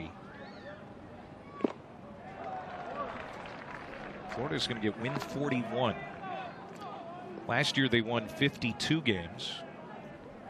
In fact, they've won 52 each of the last 3 years with deep College World Series runs. It's not out of the realm of possibility they do that again. And, you know, 50 wins on their schedule, too, with not only the conference play, but playing Florida State 3 times, playing Miami 3 times, playing Jacksonville, playing Stetson, playing Florida Gulf Coast, playing all these really good mid-major teams around here. It's not like he sets up his schedule to be really soft prior to getting into conference play. I mean, they are constantly challenging themselves throughout the course of the year. Foul back. By the way, I feel pretty good about our softball bet. Florida swept South Carolina earlier this season, outscoring the Gamecocks 13-1 in that series. Who said we had a bet? I said lunch was on you. Long run for the center fielder Horvath. He tracks it down in the alley. And now Georgia is down to its last out. Well, he saw that one. He's got the sunglasses on now, Clay. He started the game off rough. He couldn't find the baseball, but now he's got them on. And that's the Nick Horvath we're accustomed to seeing out in center field. We got the Bulldogs and the Wildcats at 5 and the Tigers and the Tide late night tonight. We got a full day of SEC baseball, Clay. And Mississippi State, they're still in a position where they can get into the national tournament, but they've got to take care of some business. Yeah, no doubt about it. You know, and it's amazing that we're even talking about Mississippi State the way they started the season. Well, and again, I think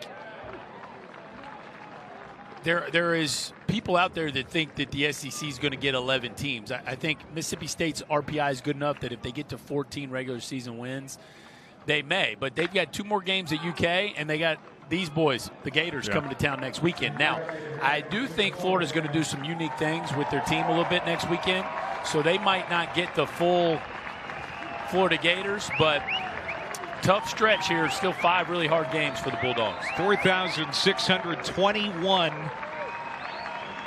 The announced attendance here today, many coming to their feet now. 1 strike away from a league championship.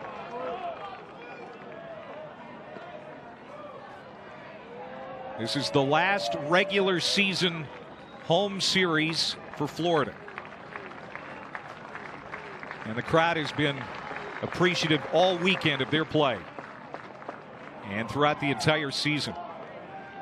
9,900 for the first 2 games of their series here at McKeithen Stadium. You love it. Crowds that are in line with the quality of product on the field. 3 balls and 2 strikes to Tate. Runner goes, ground ball. Should end it. Lippett across the diamond, and the Gators have clinched at least a share of the SEC regular season. A dominating performance on a season where Florida has dominated this league from start to finish. They clinch a share of the regular season championship in dominant fashion. The long ball, big part of the story, and of course Jackson Coar was dominant on the mound as well.